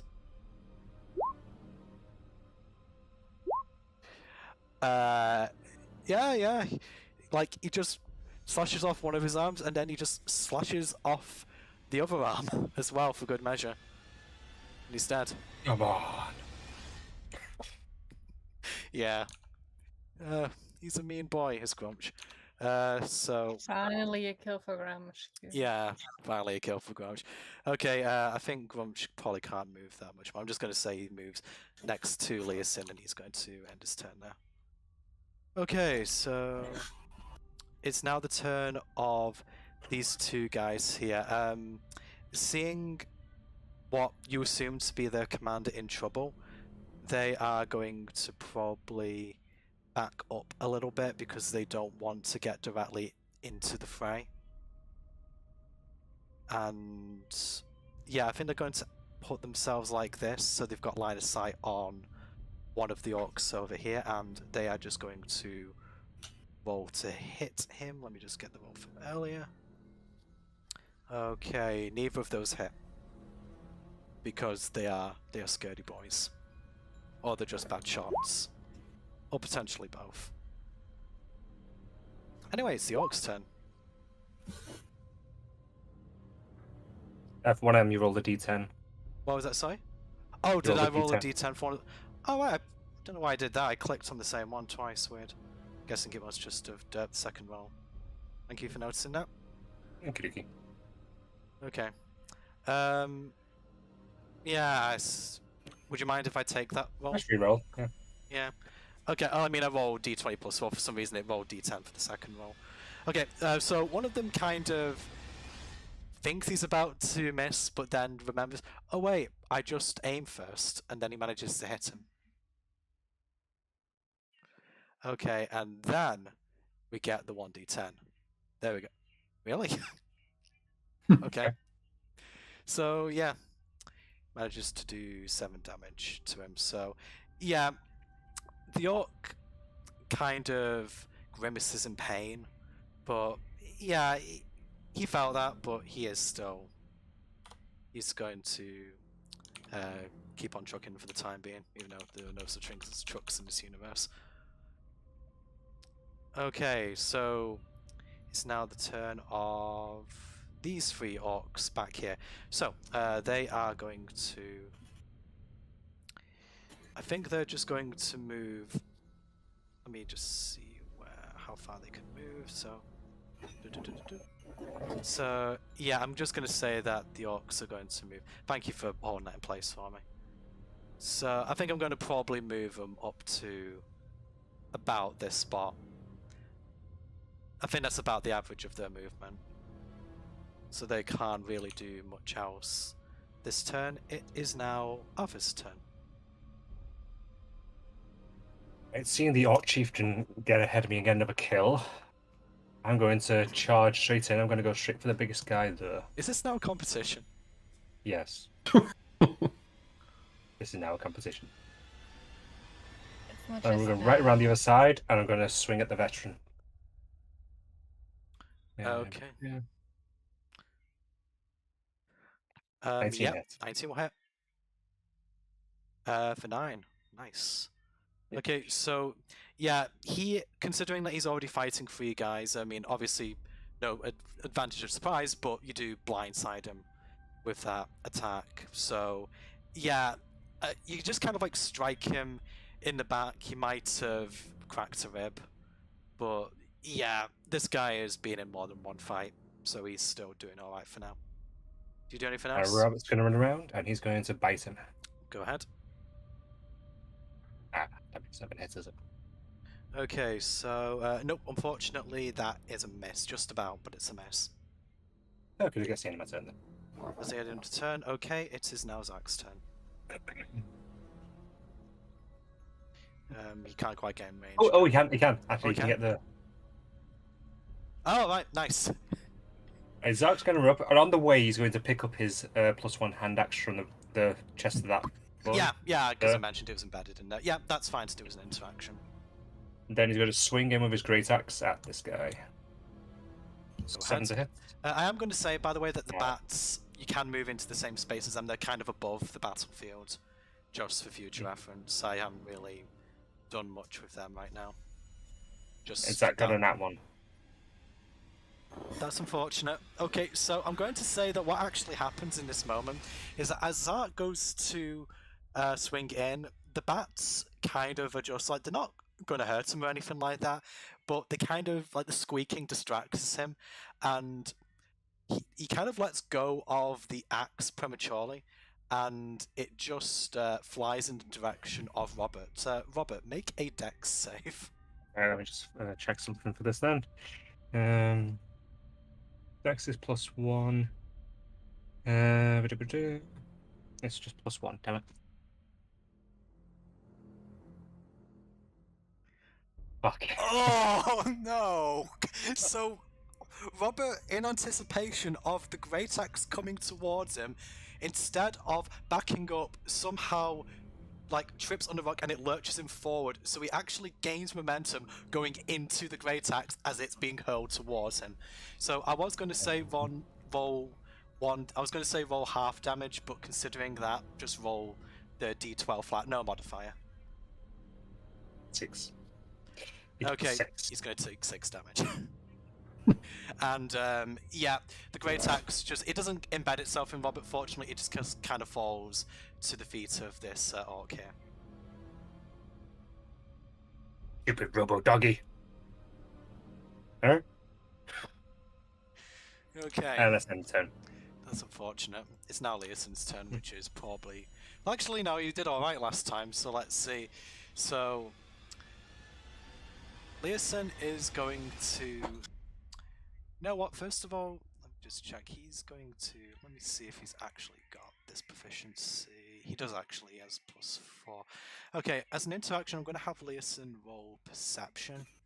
Just to look for something. Okay, yep, he is. I'm going to be able to do that. Unfortunately, he was looking for a small rock to throw, and he is going to move. So, as I mentioned, you can move in the same space as the bats because the bats are above the battlefield, but that will... I'm just going to move him there. He's going to do something at the end of his turn because he entered the space in one. So, he is going to try and punch the veteran because physical attacks have worked really well against him so far. Okay, yeah, not so. Leoson, feeling deflated, he channels the good key vibes once again to do his unarmed strike 2 more times. And he hits both times.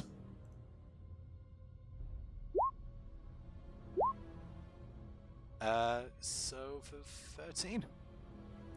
So, yeah, the veteran, sort of after dodging his first punch, just starts to say, huh, unrefined technique, you should have taken that, as he gets uppercutted by Leosin and then punched in the stomach. It hurts him more than he anticipated, and he just remarks while spitting up a bit of like, lucky shot, you son of a... And at the end of Leosin's turn. Okay, so, yeah, they're actually dead at this point, so I'll just knock them off. Okay, just bring that up again. So, yep, it's now Blaine's turn. Is Delamain still there? Delamain's, well, in body, yes, in spirit, no, but he is still there. Physically. Alright. But only physically. I cannot just move up a little bit to look into the battlefield. And then seeing that the fight is almost over, I just go back and protect Delamain. Okay, is that how you're going to spend your turn, Blaine? Yes. And I order Max to protect him too. So Max is just gonna lay next to him. Okay, I'm going to say that... Right, so it's now Lias... Oops, daisy, I did not mean to do that. So I end my turn. Oh, so you end your turn, okay. Yep. So now it's Lias' turn, just because she's kind of in Delamain's line of sight, I'm just going to see whether she can see. I'm just going to check if she's got proficiency in perception. She does not, unfortunately, so she's just going to roll a flat d20 to see if she notices him. She's about as perceptive as Leosin, apparently. Okay, so in that case, she's just going to stand alongside Grump. She isn't going to really do anything herself this turn because the rest of the orcs have in the hand, and she's probably waiting to support somebody. Okay, so now it's the turn of these. So these packs of orcs right next to the veteran. So they're once again going to try and swing in to hit with their great axes. Okay, so it's exactly the same as last time. 2 of them miss, 1 of them crits. Okay, so the guy who crits is going to do this, plus another 12. Oh, nice. Okay, so that is going to do 21 damage to him. So, yeah, after being uppercut by Leosin, he's too fixated on this scrawny upstart to notice the 3 orcs behind him are still a thing, and he manages to just about get out of the way of 2 of them, but the 3rd one slashes him down the back, and he, like, his stoicism is all for naught because he screams out in pain and looks like he's about, well, looks like he's about to pass out. Okay, it's now the veteran's turn. So, yeah, knowing that he is absolutely screwed, he looks around his quarry and just tries to figure out if there's any way he can go out of it. And he's going to attempt to attack these 2 orcs once each. I suppose it depends on if he hits the first one, so... Oh, I for some reason don't have the veteran's page open anymore. I must have knocked it shut by accident. Let me just get that back. I suppose I didn't open it because he wasn't fighting yet. I wanted to try and keep my tabs clean. Okay, so he's actually going to attack 2-handed this time because he is, yeah, it's really not doing too well. So first attack, 13 meets it, beats it, and he's going to roll. He's going to use his long sword 2-handed for 10. And unfortunately, that is enough to kill one of the 3 orcs in this party. And then he is going to attack the 2nd one in the same way. For 11, unfortunately, that does not hit. seeing that his last-ditch attempt has failed him, he kind of just takes an exhale and seemingly resigns himself to his fate.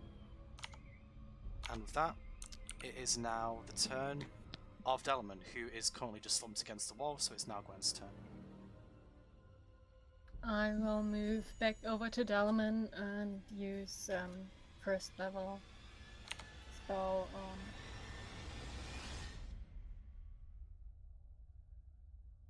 first level cure wounds. So cure wounds, okay. So let me just get Delman's health up. Okay, so Delman at this moment just looks completely out of it, as if like someone tried to tear his soul out of his body. So he kind of looks up at you, Gwen, but his stare is just vapid. But he does smile gently as the yellow energy radiates through his form, revitalizing him. Okay, do you do anything else, Gwen? Was that I end my turn? Also shielding him with Blaine and Max. Okay, so with that, it is now Grumpsh's turn. So Grumpsh kind of just is looking around and he just thinks, can't let that imp beat me! And he is going to just look around for a few moments. He seems to count something on his fingers as if he's kind of like thinking of how to move, and then just does, aha! I'm a genius! And he moves to the free spot over here, and he is going to attempt to attack the veteran. It's a great axe. Surprise, surprise. Okay. Yeah, 21's gonna hit. And let's just roll his damage.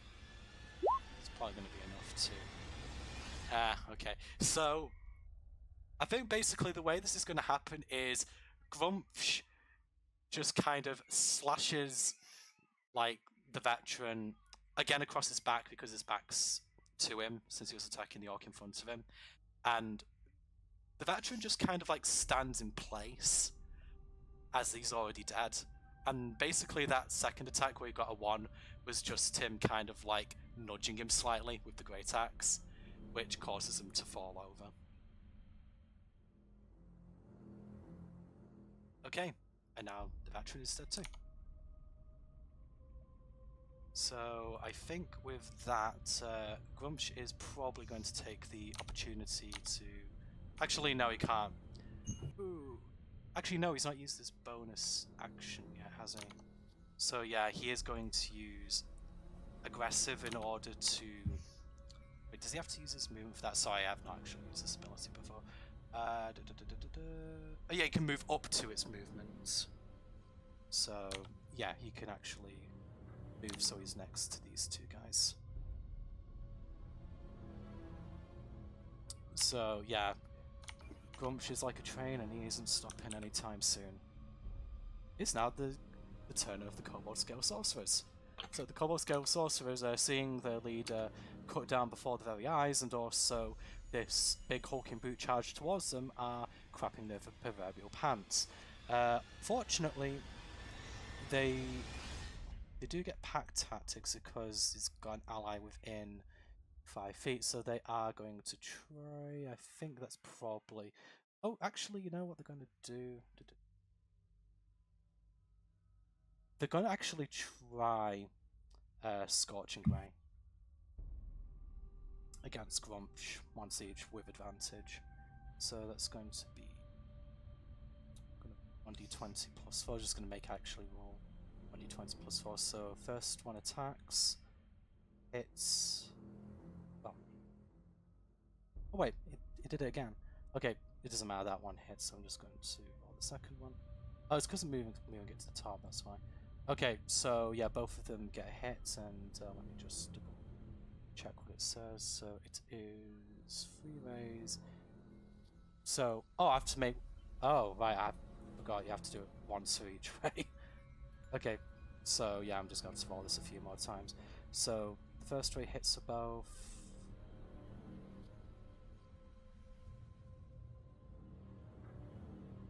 Okay, so So the first ray hits for one of them, so it's 2 and 1. Okay, let's roll the third one each. 19, 17. Yep, that's gonna hit. 18 and yep. So one of them hits all 3. One of them hits 2. So it's gonna be. Oops, key came off the keyboard. So that's not good. I just have to put that back on. Right. So it's gonna be a d6 for each one that hits. So I'm just gonna speed this up and roll 5d6 damage.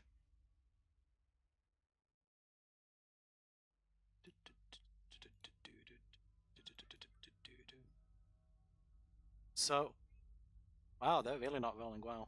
Huh. Okay, so after all that, they just basically do their powers combine, and there's just a massive light show, and it all strikes Grumph in the chest. And I mean, Grumph is moderately impressed by it, but otherwise, yeah, he's had worse, frankly. Okay, and with that, the kobolds just kind of look to each other, realizing, well, fuck. It's now the turn of the pack of orcs who are nearest back, and they just yell to each other, "Protect the war chief!" And they start to move up, and they can just about get into range to engage. I think. Thank you for that. I think they're going to split themselves up like this. So one of them is going to attack this one, 2 of them are going to attack this one, so I'm just going to roll their hits.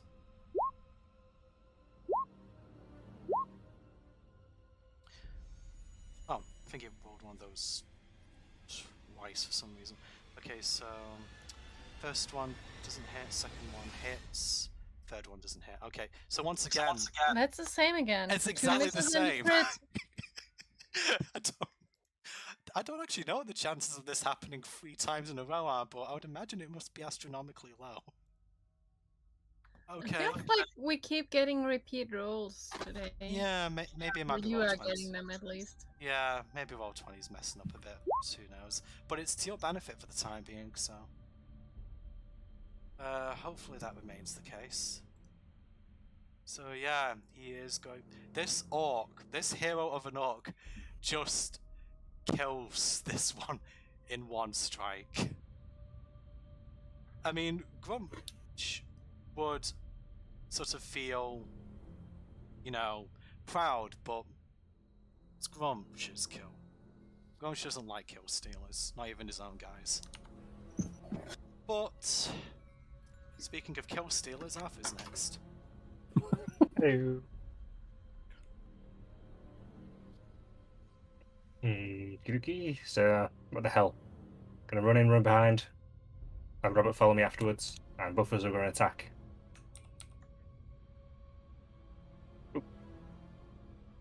I assume that hits. That is gonna hit, yeah.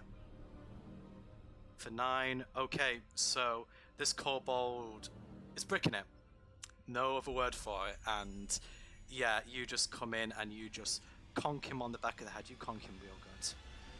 Yeah. But he's still there, is he? He is still there for now, unfortunately. But that helped. Does the rend hit?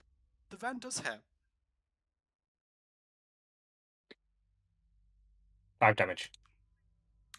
Okay, so once again, Robert really likes dismembering things today, but this time it's the kobold's tail. He just kind of like, he doesn't bite it off, but he leaves like, he probably like rips the tip of the tail off this time. And he just kind of like chews on it a little bit before spitting it out, because it tastes like lizards. And that's the end of it. FY here, he has taste buds now. Who knew? Okay, Zach's turn. Mechanical genius.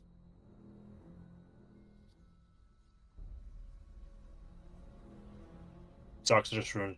Go charging straight in. Zark, hit things! Actually, you can't do that with that weapon anyway, so he would have done it with hand axe because he lost his other axe, didn't he?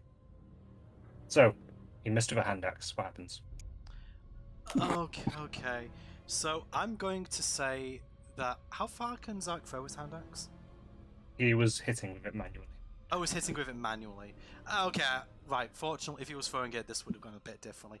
On a 1, I'm just going to say that he just lost his grip and... Actually, did he already throw a hand axe once? He's thrown it once, yeah. Yeah. He threw it and he got it back. Actually, his great... He was attacking with his great axe, didn't he? So his great axe is yeah, over he here. lost his great great axe is over down here. I'm going... Oh wait, no, I said his great axe was here. It was over here because Robert was there. Oh, Yeah. right. Sorry, because he was with that part. Okay, so he moved up. Okay, fair enough. Sorry, I was just gonna say that it went on the other side of the same guy, but I can't do that joke now. Okay, I'm just gonna say that the hand axe is there instead. He kind of just loose. He kind of like he's got slippery hands. Does Zach today? So his That's the end hand of axe Zach's turn. Yeah, Zach. He isn't doing well in your hands, is he?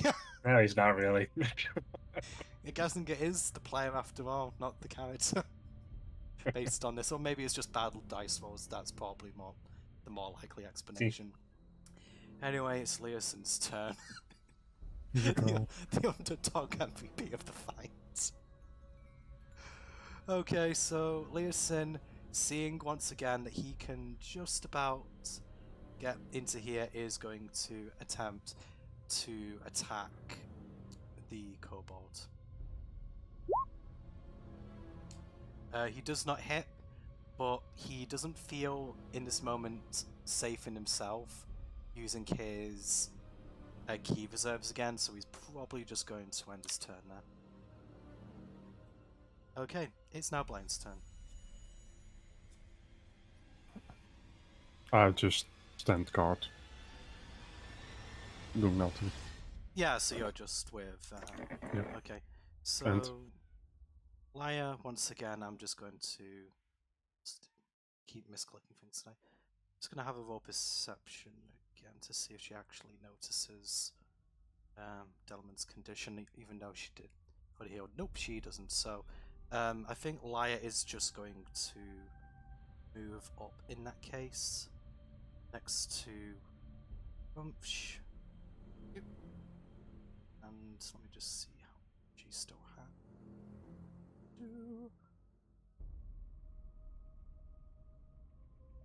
Okay, so she's used one of those. Okay, she is going to use another Cure Wounds, level 1 on Grumph, so I'm going to roll this. Grumph gains 2 hit points. Hooray.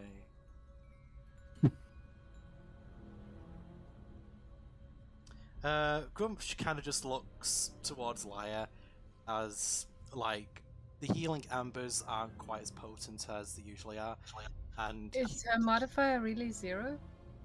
Let me just... Oh, wait, no. For Cure Wounds? For Because Cure Cure Wounds, Wounds is 1d8 plus modifier, Plus so modifier. for me it's 1d8 plus 3. Oh, okay, I might have... I think I missed off her modifier, so... she has... Let me just see what she said. She has plus 4, so yeah, he'll get an additional 4 then, my mistake. Okay, so yeah, actually I'm going to retcon that and just say that it takes a moment for, like, the potency to really kick in, and then Grumph just nods in approval of Liar's healing efforts. Okay, and with that, that's going to be Liar's turn. It's now the turn of, well, not the 3 orcs, now the 2 orcs down here. Unfortunately, their compatriots have this well in hand, so I think they're probably going to... they can't quite get over there. They're going to move up a little bit, but they're going to have to wait till next turn to get to where they actually want to be. Okay, that's the end of their turn. Delman's turn is skipped. Okay, Gwen's turn. Something that the action has moved a ways into the room. Can I pick Delman up? Can I carry him? Yeah, I mean, Delman's quite small, isn't it? I don't know if you that. He's a gnome and I'm a tall woman. What's your carry weight, actually?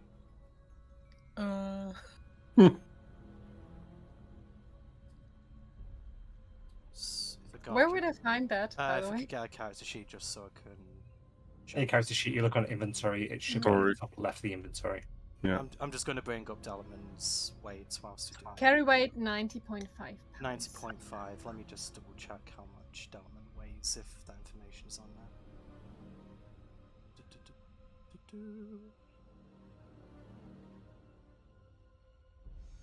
I think it would be in description, which is hidden. Right, weight carried.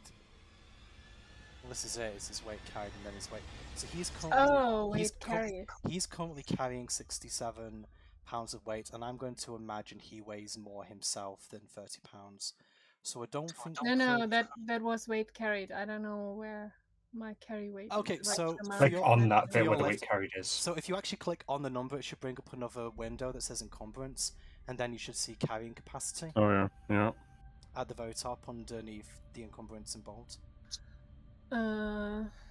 Strength times 15, so 12 times 15. I need a calculator to search tonight.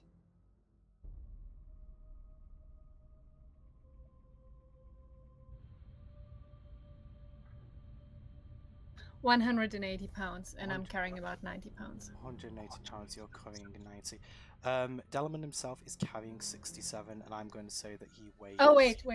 Carrying capacity 180 pounds. Push, drag, or lift 300. Yeah, so you can carry 180.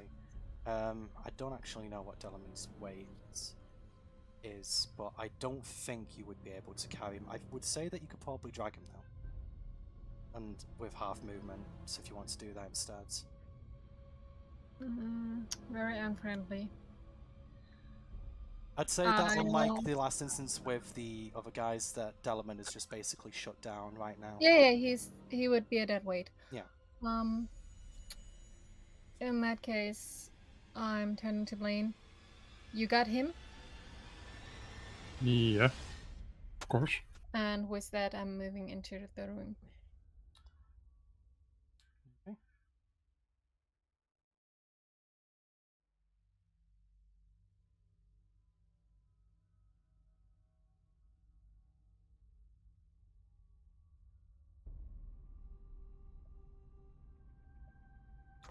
And I'm trying to see what is going on, what I can see, because just heard, so I'm trying to see what's going on. Just roll perception Like, to get yeah. like a grasp of the situation quickly.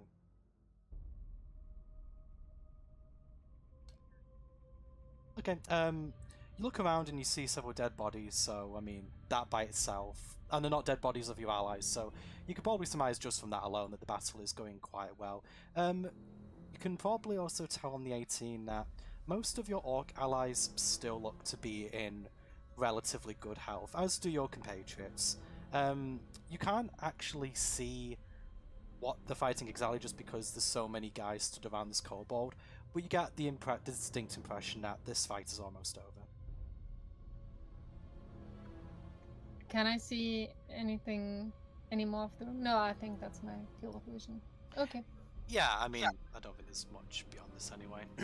Anyway, so is that the end of your turn, Gwen? Yes, I will end my turn. Okay, so now it is Grumsh's Or turn. unless you're sorry. allowing me an interaction, I'll put the bottle I had back into my pack. I mean, you can do that as an interaction because I think you just left Element with Blaine, right? Yeah. So you've only used your movement so far to get up to where you are. Actually, Technically, I asked him. Actually, are use you your safe? interaction for that. So yeah, use your action yeah. to put that away. Yeah, that's fine. Okay. And with that safely in my bag, I'm done. Good. So, yeah, Kobold Scale Sorcerer. Yeah, at this point, I think, given Kobold's nature, he isn't thinking strategically anymore. I think he is just going to... Yeah, sod it. It's his only chance. He's going to try doing Scorching Ray again. Unfortunately, this time he does not have a buddy to help him with that attack, so just need to roll 1d20 plus 4 for each of them.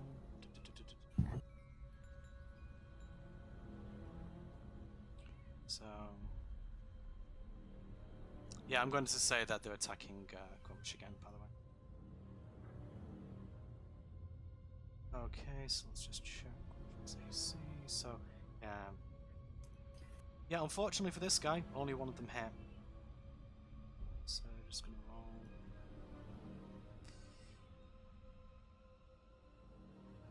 Six. Yeah. Grumph is kind of like... I mean, I'm not going to even say that he's particularly by it. He just grunts in disapproval. And unfortunately for this kobold, it's now the turn of the other orcs who are around him, including the orc that can't quite get to him because he's stood behind this other orc. Okay, but they're going to attempt to finish this battle off here and now.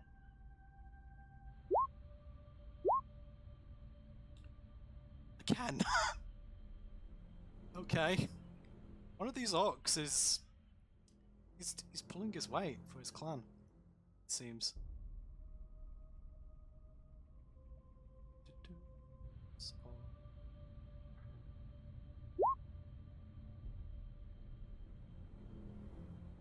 So, yeah, that is...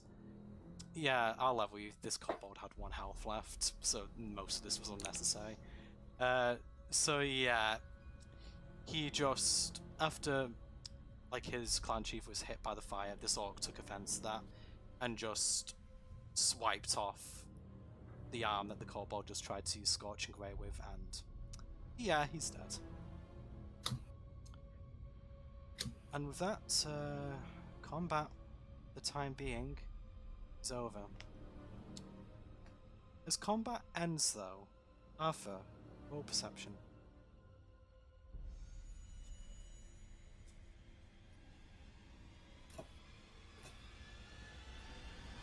You know, I'm going to say on that, one of these bats comes over, and he is just going to... Okay, 6 doesn't hit, does it? No. Okay, the bat just flies off harmlessly. It was just going to, Shit on his head? it was just going to nip you on the air or something. Nah. But yeah, the bat stays out your way, fortunately. Okay, unfortunately you don't hear anything aside from the bat trying to... I'm guessing what actually happened, the bat distracted you from being able to hear, so that was the nat one. Okay, so for the time being, combat is over, and as far as you guys know, you're safe for the time being. I'll see all the way out here. Yeah, one moment, let me just go ahead and reveal that for you. I'm just gonna have to remember to move my like map over here as well, just so see that. So I'm just gonna reveal this room for you now. Yeah. So, do you want to investigate the room or learn anything more about it? Shall we hold off so gentlemen can be there for that? Yeah. Okay, so I'm going to just start to move towards the end of the session now. So I'm just going to do this last scene before we finish. Is that okay with you guys? No one needs to go for a couple of minutes? Nope. A few minutes, okay. Yeah, No, literally a no. couple of minutes. I'll be quick. Okay, so after the bat basically accosted you, Dellerman, you fail to notice the clamber of several footsteps coming from the side of you. Like, you hadn't really looked very much yet, but there was a staircase here, and you see several more guys coming up with the woman that you met earlier with the ball cup, Mondaf, at the head of them. And she just looks into the room and just goes, What in blazes is going on here? What are the orcs doing here? She kind of turns to this guy, who just has no answer. And then she locks eyes with you, Dellerman. Sorry, Dellerman, bloody hell. Dellerman. Sorry, you're both midgets. So, Hey. Wow. She just goes, You have some explaining to do. What are you doing out of captivity, much less in this cave? Do you not see that I am very stressed right now? Out to smile. Oh, I kind of want to cast a spell, actually. Can I cast a spell? You can if you want. Okie dokie.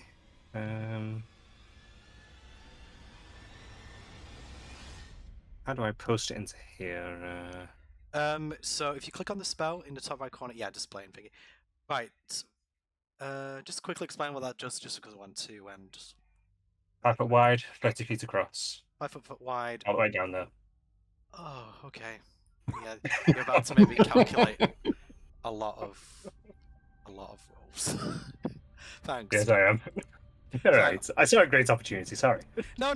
I don't blame you for doing that at all. I just need to. 2 hours later. I'm going. So everything needs to do a dex save, being 13.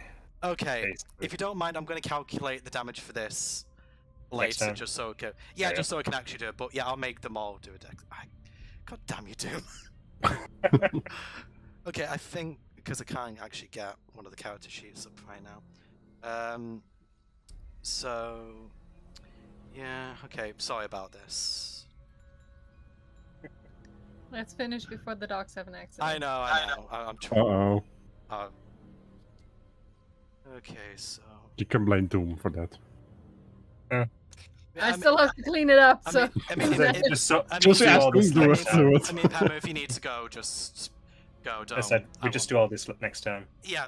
So I'm going to say that I'm going to actually do we'll do the deck saves after the session if you don't mind. So basically, you shoot some acid out of your hand and it covers basically everyone around there, and some of them wince in pain, others just shrug it off, and Mondaf just looks scornfully up towards you. Arthur just goes, "Wait! For goodness sake, wait! Do you have any idea what you've done?" She just looks at you for a response. No, but I don't like you. No. You don't understand. There's nothing to hold him back now. Haven't you heard it? The banging? We just got him in there. We just were about... Oh, no. Oh, he's gonna be free any moment. I just know it. And sure enough, as she says that, you hear a bang. And probably during the course of the battle, in the excitement, you didn't particularly notice that, Gwen, if you were to look back, you can see that that metal door, the hinges now seem visibly warped.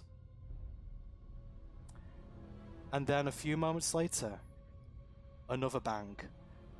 And Mondaf just says once again, "Oh, listen, I don't care. I don't care what our differences were. You have to help us. He'll kill you too." And then Remains to be seen. And then once again, another bang. And the door falls down. And then, out of the darkness of the room, a single foot emerges. And that is where we'll leave things for right now. Oh, she's a human foot, it's okay then. I didn't say that. No, Well- you said it's in the foot, so you gotta specify if it's in the foot. Okay, fine, it's a scaly looking foot. Damn you, Doom. Haha. Fair But enough. it's a foot. It's a foot. It's a very menacing foot. Ooh. Okay, Not a claw, no. so... Okay, I need to go. Okay, yeah, so we're just going to end off pretty swiftly there. So, guys, thank you very much, anyone who's here, for watching, and we shall speak to you all next time.